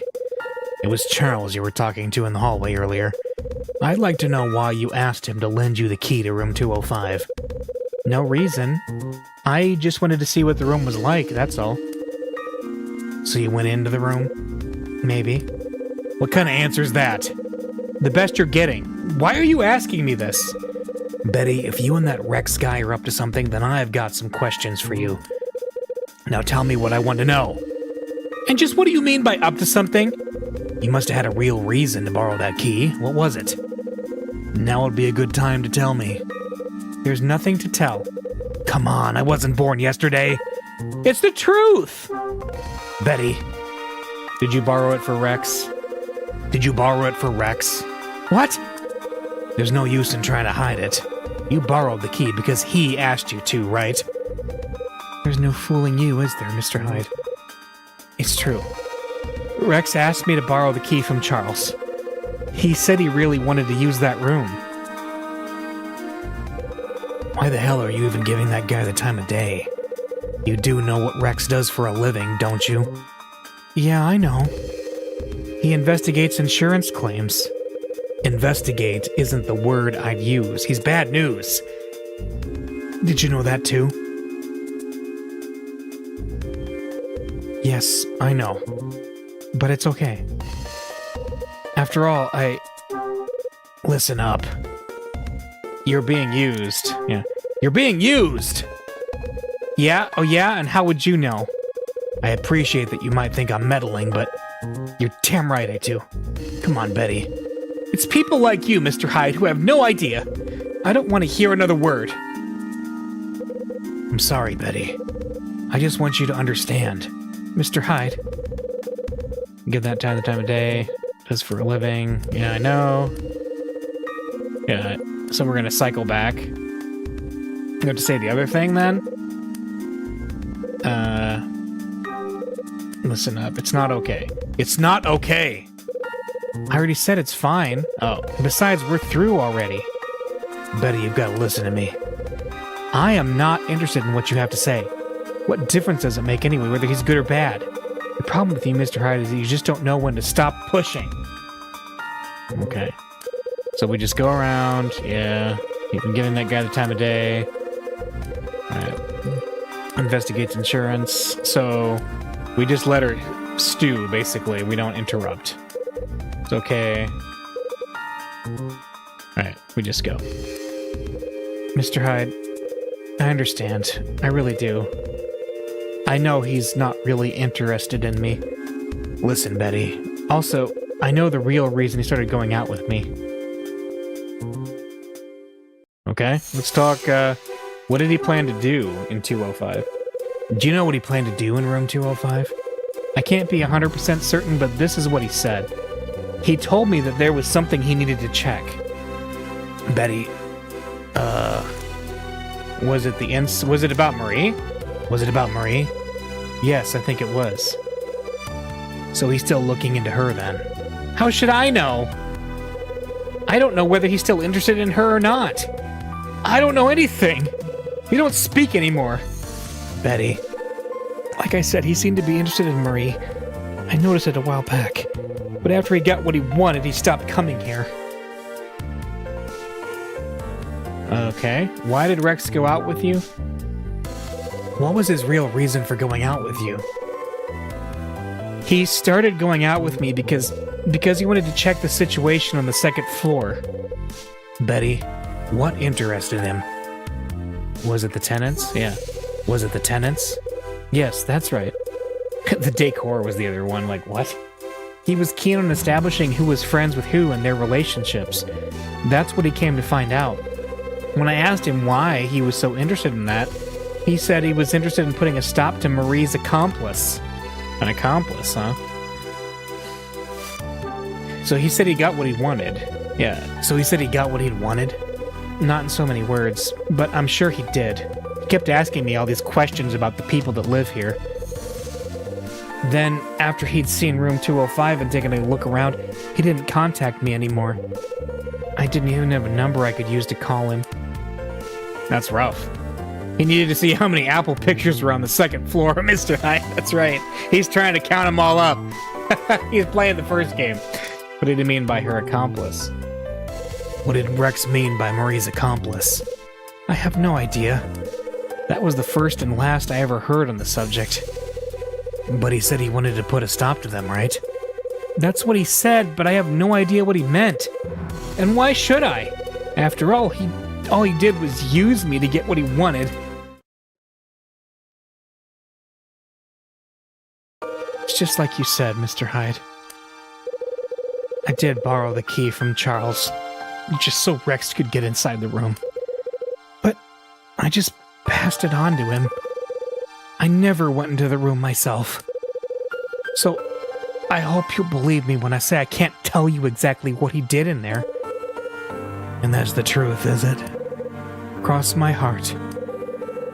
Why would I want to lie to you, Mr. Hyde? I don't think you're lying. But if you knew he was only using you, Betty, why did you stay with him? He was there when I felt lonely. He promised me he'd always be there for me. I guess he would say that. But I knew, even then, I knew he wasn't the type of man who keeps his promises. You may not want to hear what I think, but here goes. Men often go for lonely women. Maybe it's love, maybe not, I don't know. If loneliness brings you together, you'll be even lonelier when it ends. Mr. Hyde. Come on, Betty. You can't go around wearing a face like that. Oh, really? I can't believe I'm getting relationship advice from you. But it's true. You can't go around moping forever. And besides, smiling suits you. Can I ask you something, Mr. Hyde?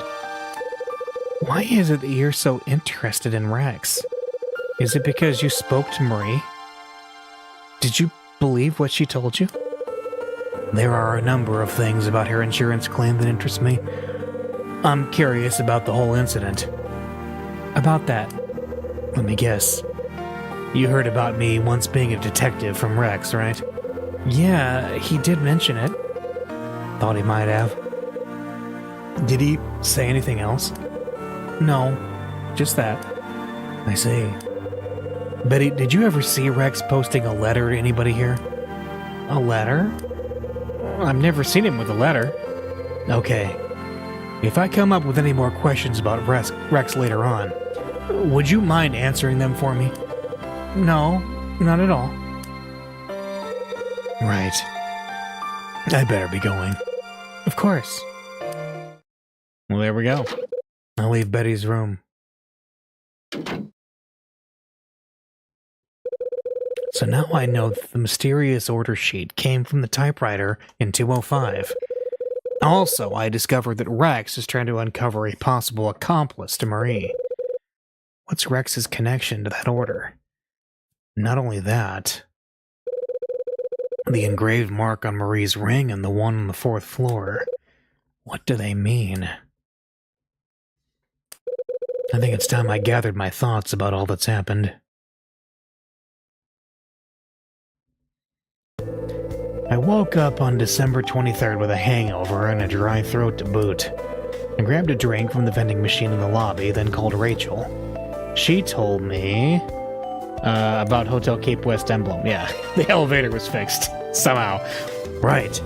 Rachel told me about the Hotel Cape West the emblem Hotel Cape West used to use.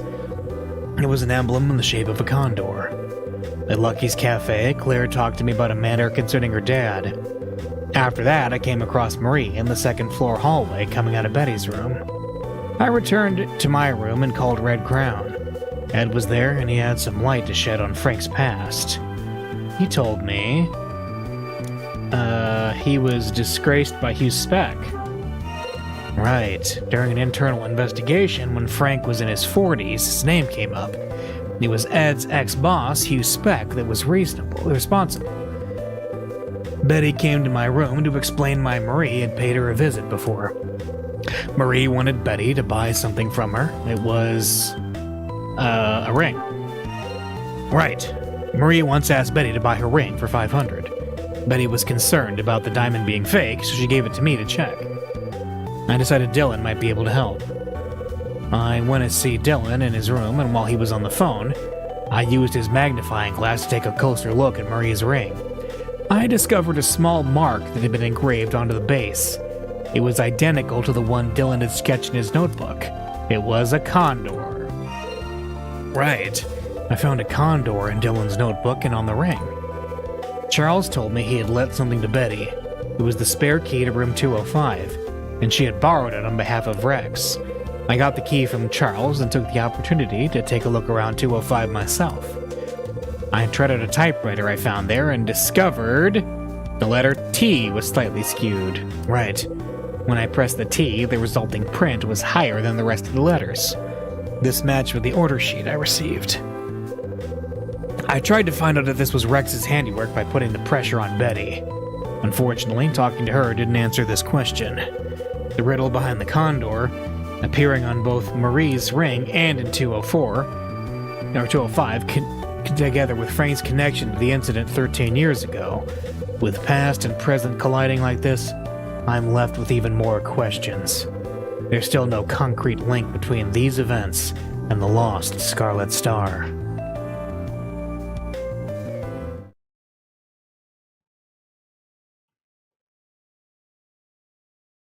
You can now read the events of this chapter in The Last Window novel by Martin Summer. Alright, I'm going to save. I might take a very quick break so that we can commence with chapter 7, doing a little bit of that. Alright. Be right back.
Alright, I'm back. Let's go.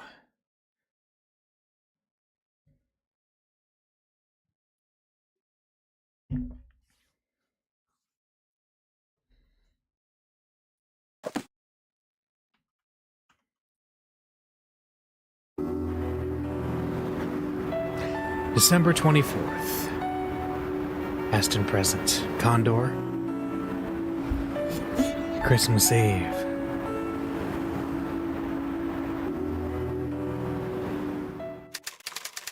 Chapter 7. December 24th, 1980.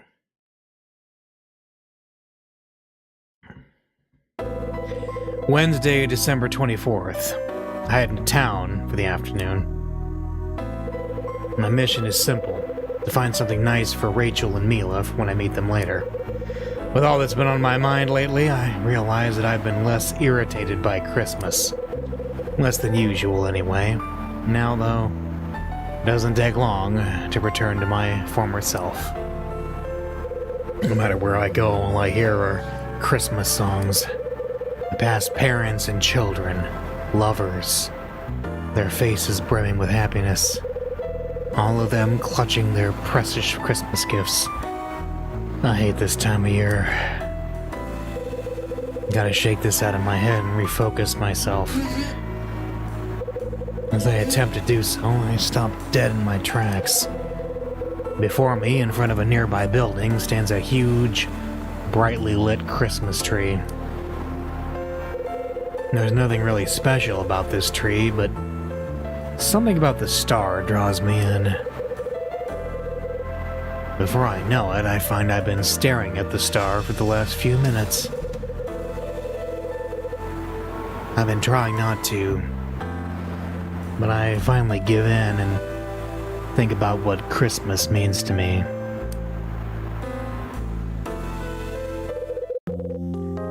Cast my mind back to 25 years ago. My dad had just been killed and my mom had flown this town with me in tow. I just started our new lives in Manhattan. My mom and I walked the streets of Manhattan that day, not knowing a soul.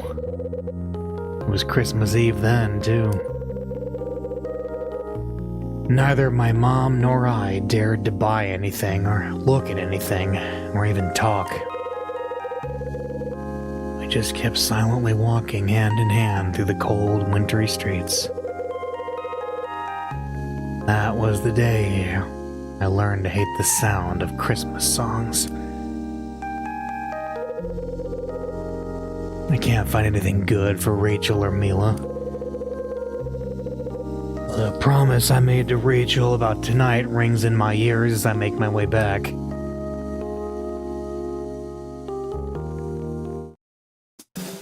Okay, we're just back. Okay. All right. Say, call Rachel, what do you want for Christmas? The telephone. I try not to spend my entire day waiting by it. Alright.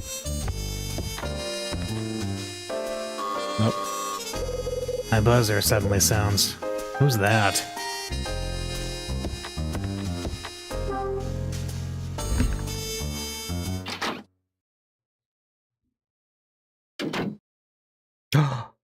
Mila! There we go.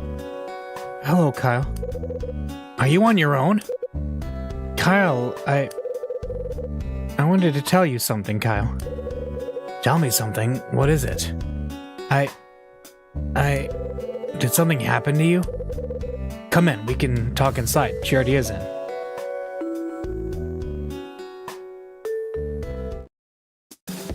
Well, let's talk. I'm sorry I wasn't here when you called the other day, Mila. That's alright. I should have let you know I was coming first anyway. At least that's what Rachel said. She told me to call before I come and see you next time. I see. As far as I knew, we were planning on meeting up tonight. Rachel told you about dinner, right? Yes, she told me. But the dinner's been canceled. Got something better lined up? No, not me. Rachel.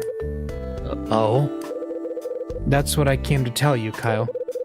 She can't come and have dinner with us. Why not? I thought she was looking forward to it.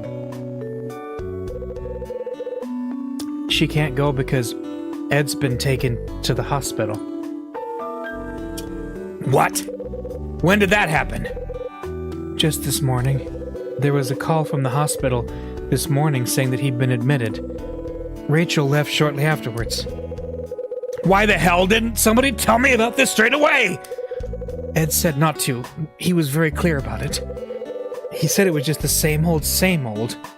Nothing to fuss about. Yeah, because he's an idiot. Kyle, what did he mean by same old, same old? His heart, that's what. He has a heart problem. If he gets stressed, he gets these spasms in his heart. He's been told 1,000,000 times to go to the hospital if he's not feeling right. Are you worried about him, Kyle? Damn right I am! His laid-back attitude about this really pisses me off! I can see. But with somebody as capable as Rachel nearby, I'm a little less worried. If anything happens, no matter how much Ed protests, Rachel lets me know. That's just what she told me, too. If anything happens to him, she'll let you know. Glad to hear we're on the same wavelength. Anyway, I'm really sorry that we have to take a rain check on that meal. I promise I'll make it up to you once he's out of the woods. I'll take you and Rachel out for a meal then. Kyle, I have to go back to Seattle tomorrow. What? Tomorrow? You're already leaving? I've got to finish a picture. I have to get my winter project done as soon as I can. I sometimes think I take too much time with my pictures. The time just flies by. Can't be helped, I suppose. Oh, she's doing art too. That's very heartwarming, in fact. Huh? I wonder if that's Rachel. Can I answer it? Sure, go ahead.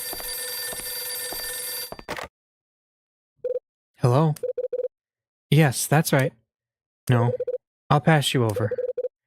It's not Rachel, Kyle. Then who is it? I don't know, but it's a woman. The plot thickens. Hello? It's me, Kyle. Mom? Who was the girl answering the phone? Just a friend. I see. Well, it is Christmas Eve, I suppose. I'm happy for you, Kyle. Happy that you're not planning on spending the rest of the day by yourself. Slow down there. She really is just a friend. You shouldn't go jumping to conclusions. Oh, I see. Aren't you going to tell me a bit about her? Now's not really the time, Mom. I'm not trying to back you into a corner or anything. You don't have to tell me. I'm not going to hold on too long, just so you know. I just wanted to let you know that I've sent you a small package. Package? Yes, you know, a present. It is Christmas, after all. That's not like you, Mom. Didn't we agree that we wouldn't do all that exchanging gifts business? But it's a special year this year. This Christmas, you're the same age as your father was. Merry Christmas, Kyle.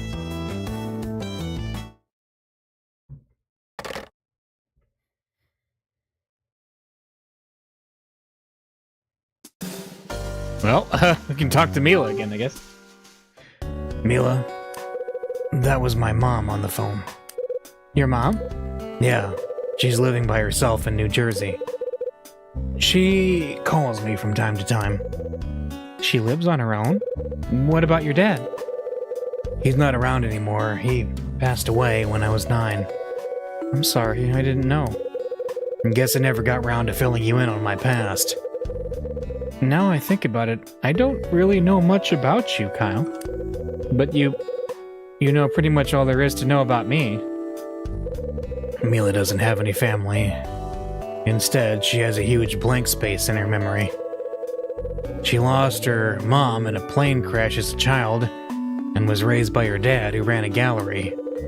Her dad got her mixed up in the incident at that Hotel Dusk that caused her memory loss. After that, she spent the best part of 10 years in a coma in a hospital bed. By the time she'd awoken, her dad had been killed. Kyle? Yeah? Do you remember Christmas last year? Just about. You decorated that Christmas tree in the storage room of the hotel. It was so beautiful. I'm glad you liked it. I more than liked it. It was wonderful. I'll never forget how pretty it was. Whenever I think of Christmas, I have the image of that tree in my head. You know what? So do I. I've just remembered, Kyle. Rachel gave me something to give you. It's a Christmas present. She did? Yes. She got it all ready to take to the meal. But since we're not going, you better have it now. Thank you. I receive a bottle of wine. I place the bottle of wine carefully by the sink. You know, this wine is my favorite. Thanks for bringing it along, Mila. That's not all. I have a present for you from me, too. For me? There's nobody else here. I hope you like it. Wow, it's me. I did it myself. I receive a picture that Mila drew. Now that's what I call a unique present.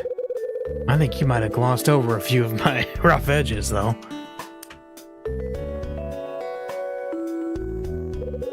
Mila's studying at an art college in Seattle. She managed to find something she enjoys and is really giving it her all. There must be tons of things she finds tough, and some that other girls take for granted. But she's come a long way from the silent young girl she was when I first met her. I'm sorry, but I haven't got anything to give you, Mila. I'll get you something next year, though, I promise. I'm not sure I can wait until then. Come on, don't put me on a guilt trip. I'm not trying to, but the truth is there's something I'd like. What is it? Have a guess. I'm drawing a blank. I've got no idea. I'd like a picture by you. A picture? Yes, I'd like you to draw me. Not likely. Among other things, I don't even have a sketchbook. Not to mention, I'm not really the artistic type. Mila, so you won't draw me then? Okay, you twisted my arm. I'll give it a shot. Hope you don't mind me doing it in my notebook, though. Oh gosh, we gotta actually do it. Okay. But we'll try. Okay. We're gonna do our best here. So we got like the neck, and you got the necklace there, and got her hair, and give her a little bit of a nose. We're gonna do this is hope you don't mind my little drawing here, and yep, she's got some of that. Yeah. All right, and then ears, and then yep, and then the hair going all the way down the back, and we're gonna put got her shirt, and there's a little bit of that. Okay, then we got, there we go. Okay, well, we did okay. I'll show her. Here it is, just don't throw it back in my face, all right? Thank you, Kyle. You sure you really want this? Yes, I love it. I'm so happy. You know, there's a little cafe downstairs. What would you say to grabbing a coffee or something? Kyle, let's skip the cafe. There's somewhere else I'd rather go. Oh, and where would that be? The roof of this building. The roof? This isn't exactly a skyscraper, you know. I don't think the view is going to be great. I'm not interested in the scenery. I just want to see the lighthouse up close. Right, never thought that kind of thing would interest you. Still, if that's what you'd like to do, let's get going. Really? Thank you. All right.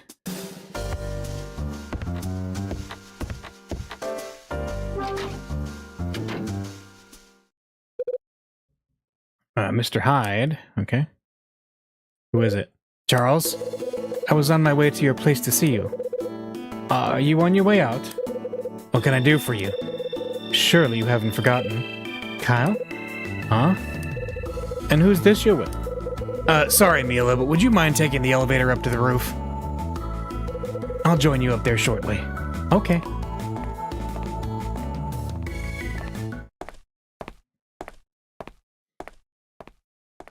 Oh, we gotta give him the key. Who's that person you were with, Mr. Hyde? She was very pretty. Is she your girlfriend? No, nothing like that. She's a close friend of mine. A close friend, I see. But forget all that. What did you want from me for anyway? I'd like you to return the spare key to room 205, as we agreed. Alright, well there you go.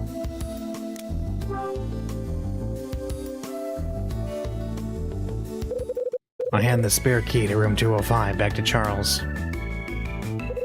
Mr. Hyde, so what did you think of room 205? Wasn't as special as I hoped, just a bare floor and a whole load of dust. The view is a lot better from my room, too. Is that so? Oh, Mr. Hyde, I must be going. Charles moves away and out of sight. Alright, well, let's, get our way up. Let's see. We can just walk up, right? We'll do that.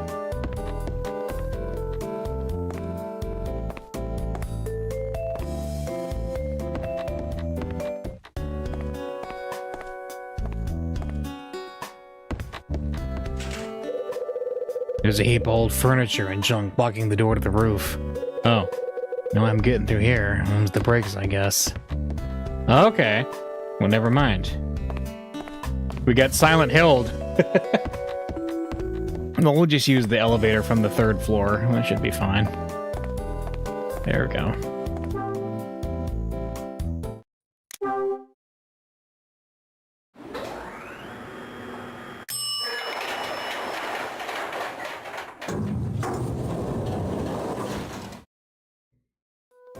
Okay. And roof. I push the button for the roof.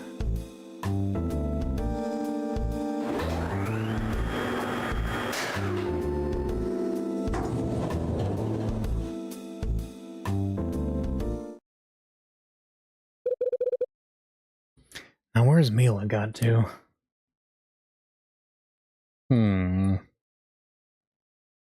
Where did she go?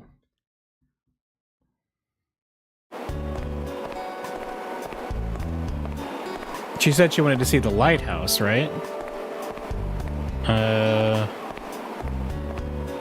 So is she... Oh, there she is. Okay. Yeah, there it is. There's a towering lighthouse monument on the roof. It's the defining symbol of Cape West and has been ever since it was a hotel. That's cool. Mila. Kyle? So what do you think of the lighthouse? To be honest, it looked a lot bigger from the ground. It's actually pretty small when you see it up close. We just looked at it too. There it is. Smaller than you thought, huh? Did I say something wrong, Kyle? No, it's not that. I was just thinking about something. What were you thinking about? Just that when I first came up here to see the lighthouse, I thought the same thing. That's quite a coincidence. Sure is. Say, Kyle, why is there a lighthouse on top of this building anyway? 13 years back, this place used to be known as Hotel Cape West. I guess they were aiming for something that made it sound a little more coastal. So they figured throwing a lighthouse on top would really exemplify that. So I suppose you could say the best use of the lighthouse is to guide people safely through the crowded streets of the city. Yeah, I guess you could say that. Now I think about it, when I arrived in this town 4 years ago, I came across the lighthouse and something just felt different. I didn't even bother looking at any of their places. I just knew I had to live here. Kyle? Yeah? Is there something on your mind? Why'd you ask? Do you ever worry about things or get lonely? Is there anything that's troubling you? What makes you say that, Mila? I don't know. It just came to me after seeing the lighthouse. Yeah, there's something on my mind that I'm not sure about. When I get lost in my thoughts, I sometimes feel like a boat drifting through the night. No lighthouse to beckon me in, just the menacing darkness and the waves. When I get like this, I just find myself counting the minutes till morning comes. Morning? Yeah, it doesn't matter how dark the nights are. There's always light at dawn. Always light at dawn. Right. There's no need for you to worry like this, though, Mila. You're not alone. If you ever find yourself lost in the darkness, just remember, morning is on its way. I'll always be here for you, too. Kyle, if you head round to the other end of the roof, there's a good view of the city. Want to take a look? Yes, please. Mila walks to the other end of the roof. Okay.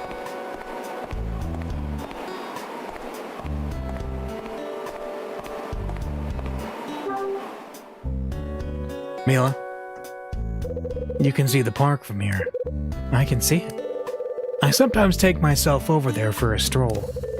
I find my favorite bench and just sit there in a world of my own. From time to time, a black cat comes by, too. A black cat? Yeah, I think he figures that I'm gonna give him something to eat. He's pretty cute. The star in his left eye. A star? Wow, he sounds cute. I guess I won't be seeing him anymore after leaving this place, though. You're leaving? Yeah, I am. We've all been told to vacate the apartments. Yeah, Richard. This building won't even be standing here next year. The lighthouse will be gone too? I'm afraid so. Mila, are you okay? It's just hearing that's made me a little sad. Do you want to go back down? Yes, I think I should. No problem. I'll come downstairs with you. Alright.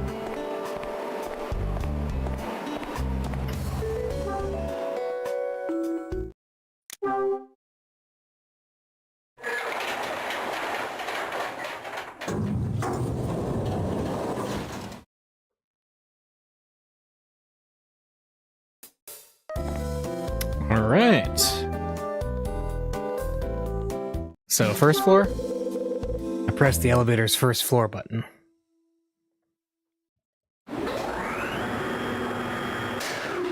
Oh. Huh? Oh no! Yeah, but has this thing stopped? Kyle? I'm scared. It's nothing to worry about. It'll get going again soon. Let's see. Are you okay, Mila? Kyle, I'm scared. It's nothing to worry about. Okay, he said the same thing. So, let's see. Can we get it open ourselves? Oh, wait. Here we go. The emergency. The hell? That's weird. The buttons aren't working. What are we supposed to do now? I need to get someone's attention. Can we keep banging? Oh.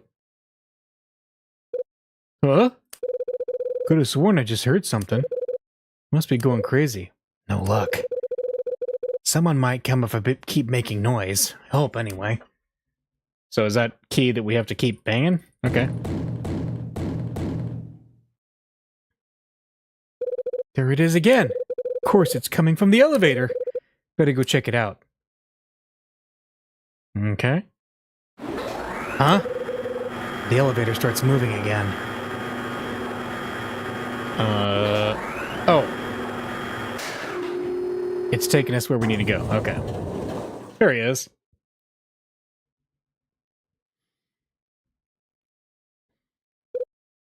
What? Dylan! Mr. Hyde?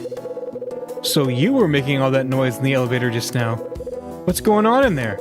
We were on our way down from the roof and the elevator just stopped. It just stopped? Yeah, no warning or anything, hence the panic. After we banged on the door and shouted, it just started moving again. That'd be because I pressed the button. Obviously, the external buttons are working, so I'm guessing that the ones on inside are the cause of the problem. Whatever you did, it got the thing moving. Can't believe this happened so soon after the maintenance, though. Sorry about that. I'll get the elevator people on the phone later and get them to check it again. You do that. Just one thing, though, a favor. Could you avoid mentioning this to Mrs. Patrice? If she gets wind of this, she's bound to kick up a fuss. You know what she's like. Sure, no problem. Okay, I'm gonna contact the elevator people. Dylan marches away. Kyle, are you okay, Mila? I'm a little shaken, but I'm fine. Anyway, I really should go. Time to leave, huh? Perhaps Rachel won't be with us the next time we meet. It'd be nice to catch up with her, too.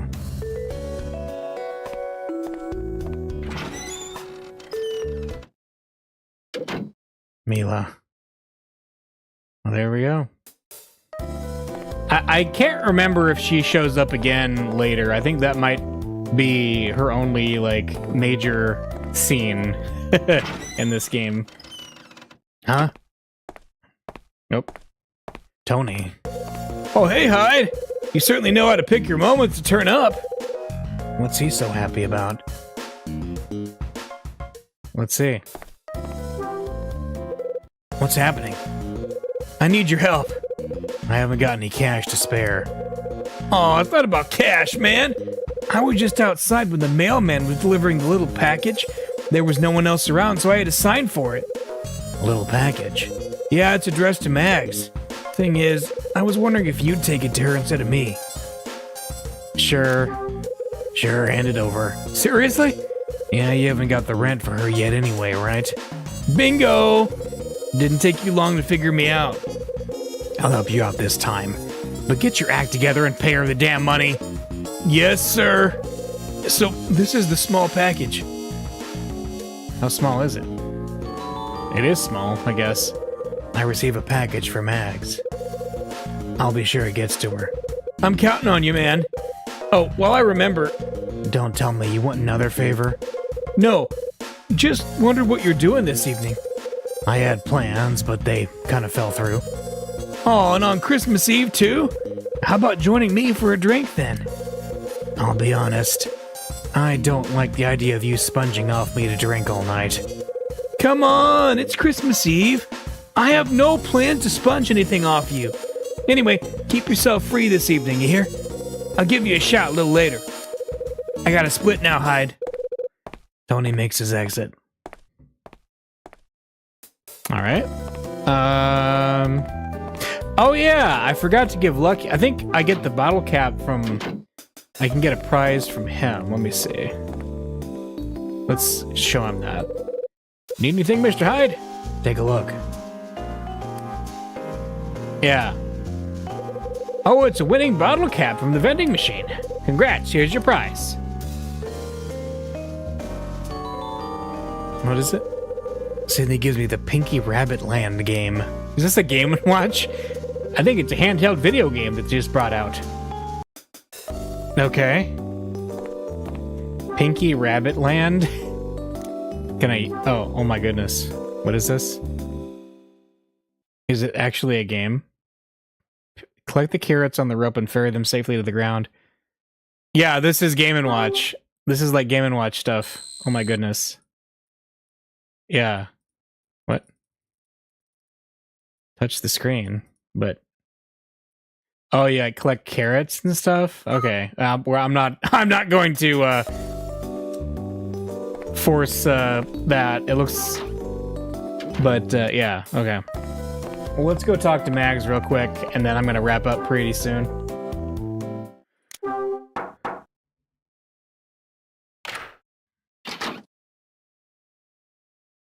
Oh, hello, Mr. Hyde.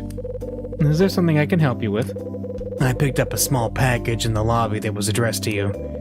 Just thought I'd help it reach you safely. I see. That's very kind of you. Please do come inside.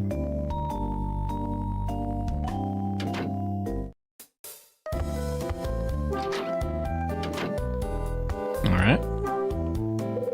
Mrs. Patrice.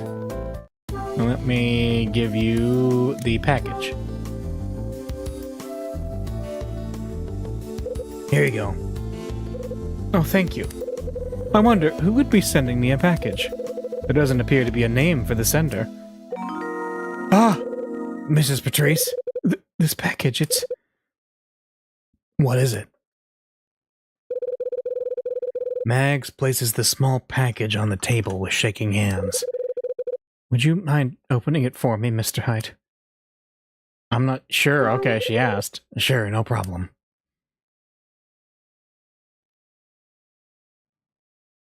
Okay. On the table is a package addressed to Mags. You want me to open it, right? Please. Why is she this shook up? There's a gold watch inside. Mr. Hyde. It's just a watch. A watch? Yeah, there was a watch inside the package. Whew. That's a relief. Just a watch. Does this smell like anthrax to you, Mr. Hyde? Oh, man. That's the hottest reference of 2001. I like it. Thank you, Mr. Hyde. What did you think it contained? Yeah. What did you think it contained? Well, Mrs. Patrice?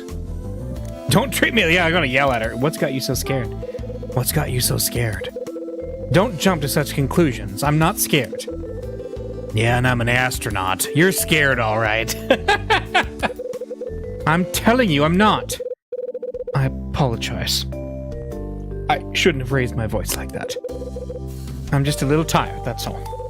Mr. Hyde, would you mind leaving me alone for a while? Sure, no problem. Alright, bye-bye. Hold up. Something about how Mags was acting just now bothers me. What did she think it contained? Oh, is he gonna not leave her alone? Mrs. Patrice. What did you think it contained? Mrs. Patrice, what did you think was inside the package just now? What? I mean, you had me open the package because you were too frightened to do it yourself. I think I've earned the right to an explanation. Yes, quite. Then please enlighten me. I thought it might contain a bomb. Oh! Yeah, just one more question. Just one more question before I go. Why would anybody send you a bomb? Why would anyone send you a bomb? And what gives with you making me open it? The ticking sound just got me thinking. Also what? Also, I recalled something else that happened. I received a troubling letter a while back. What kind of letter? Here, take a look for yourself. Mags retrieves a letter from a nearby drawer and hands it to me. Ignore this warning and you'll face the consequences. You see, I have my reasons for jumping to such conclusions, especially with a threat like this. I thought it was somebody's idea of a joke at first and tore it up. But when I saw the lack of a sender on that package just now, this letter just came back to me in a flash. There are all sorts of people living in this world, Mr. Hyde. People who won't think twice before resorting to the most extreme measures.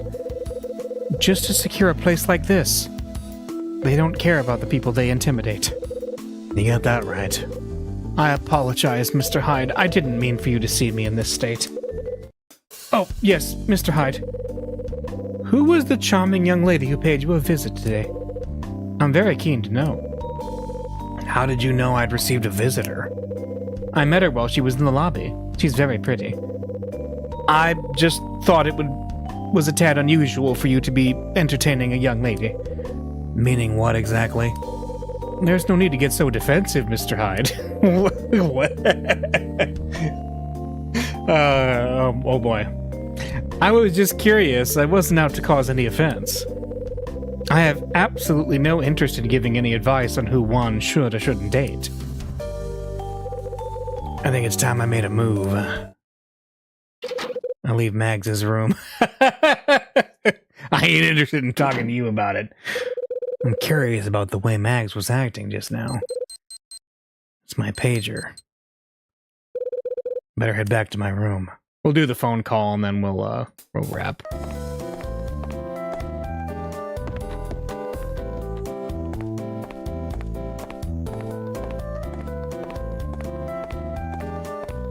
Alright, going to room 202.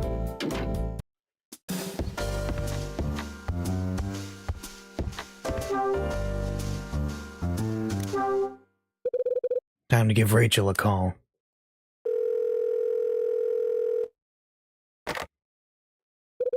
Red Crown, how may I help you? Hi, Rachel. It's me. Kyle, I've got something to tell you. Don't sweat it. I already know about Ed. So I guess you met with Mila then. Yeah, that's right. I'm glad you were able to see her. How's Ed doing? Things have calmed down now. He's saying that it's just the same old problem and we're all fussing too much. The doctor thinks different, though. He said this time was significantly worse than usual. You think it's time I took a trip to the hospital? I don't think so, for his sake. You know why, right? He'll do anything to avoid letting you see him in this weakened state. Yeah, I know how he feels about stuff like that. Leave Ed to me. I'll take care of him. I'll go and check on him at the hospital again later. Just promise me that if anything happens, you'll let me know. Hey, Kyle. Yeah? Are you upset that we couldn't meet up this evening? Yeah, you know I am. Right answer. Merry Christmas, Kyle. Merry Christmas to you too, Rachel.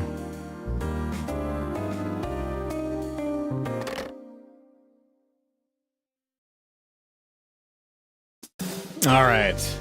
Well, I think that is the point I'm going to close things for the evening. And then next time we'll pick up... so we're in Chapter 7. And see... I don't think we're going to finish the game next week, but we're getting pretty darn close. Sadly, that the third game that would have closed out this story never came to fruition yet. Hope springs eternal. But, yeah, we'll see how things go when Kyle's solves further mysteries in the enigma of Hotel Cape West. All right, we'll see you then.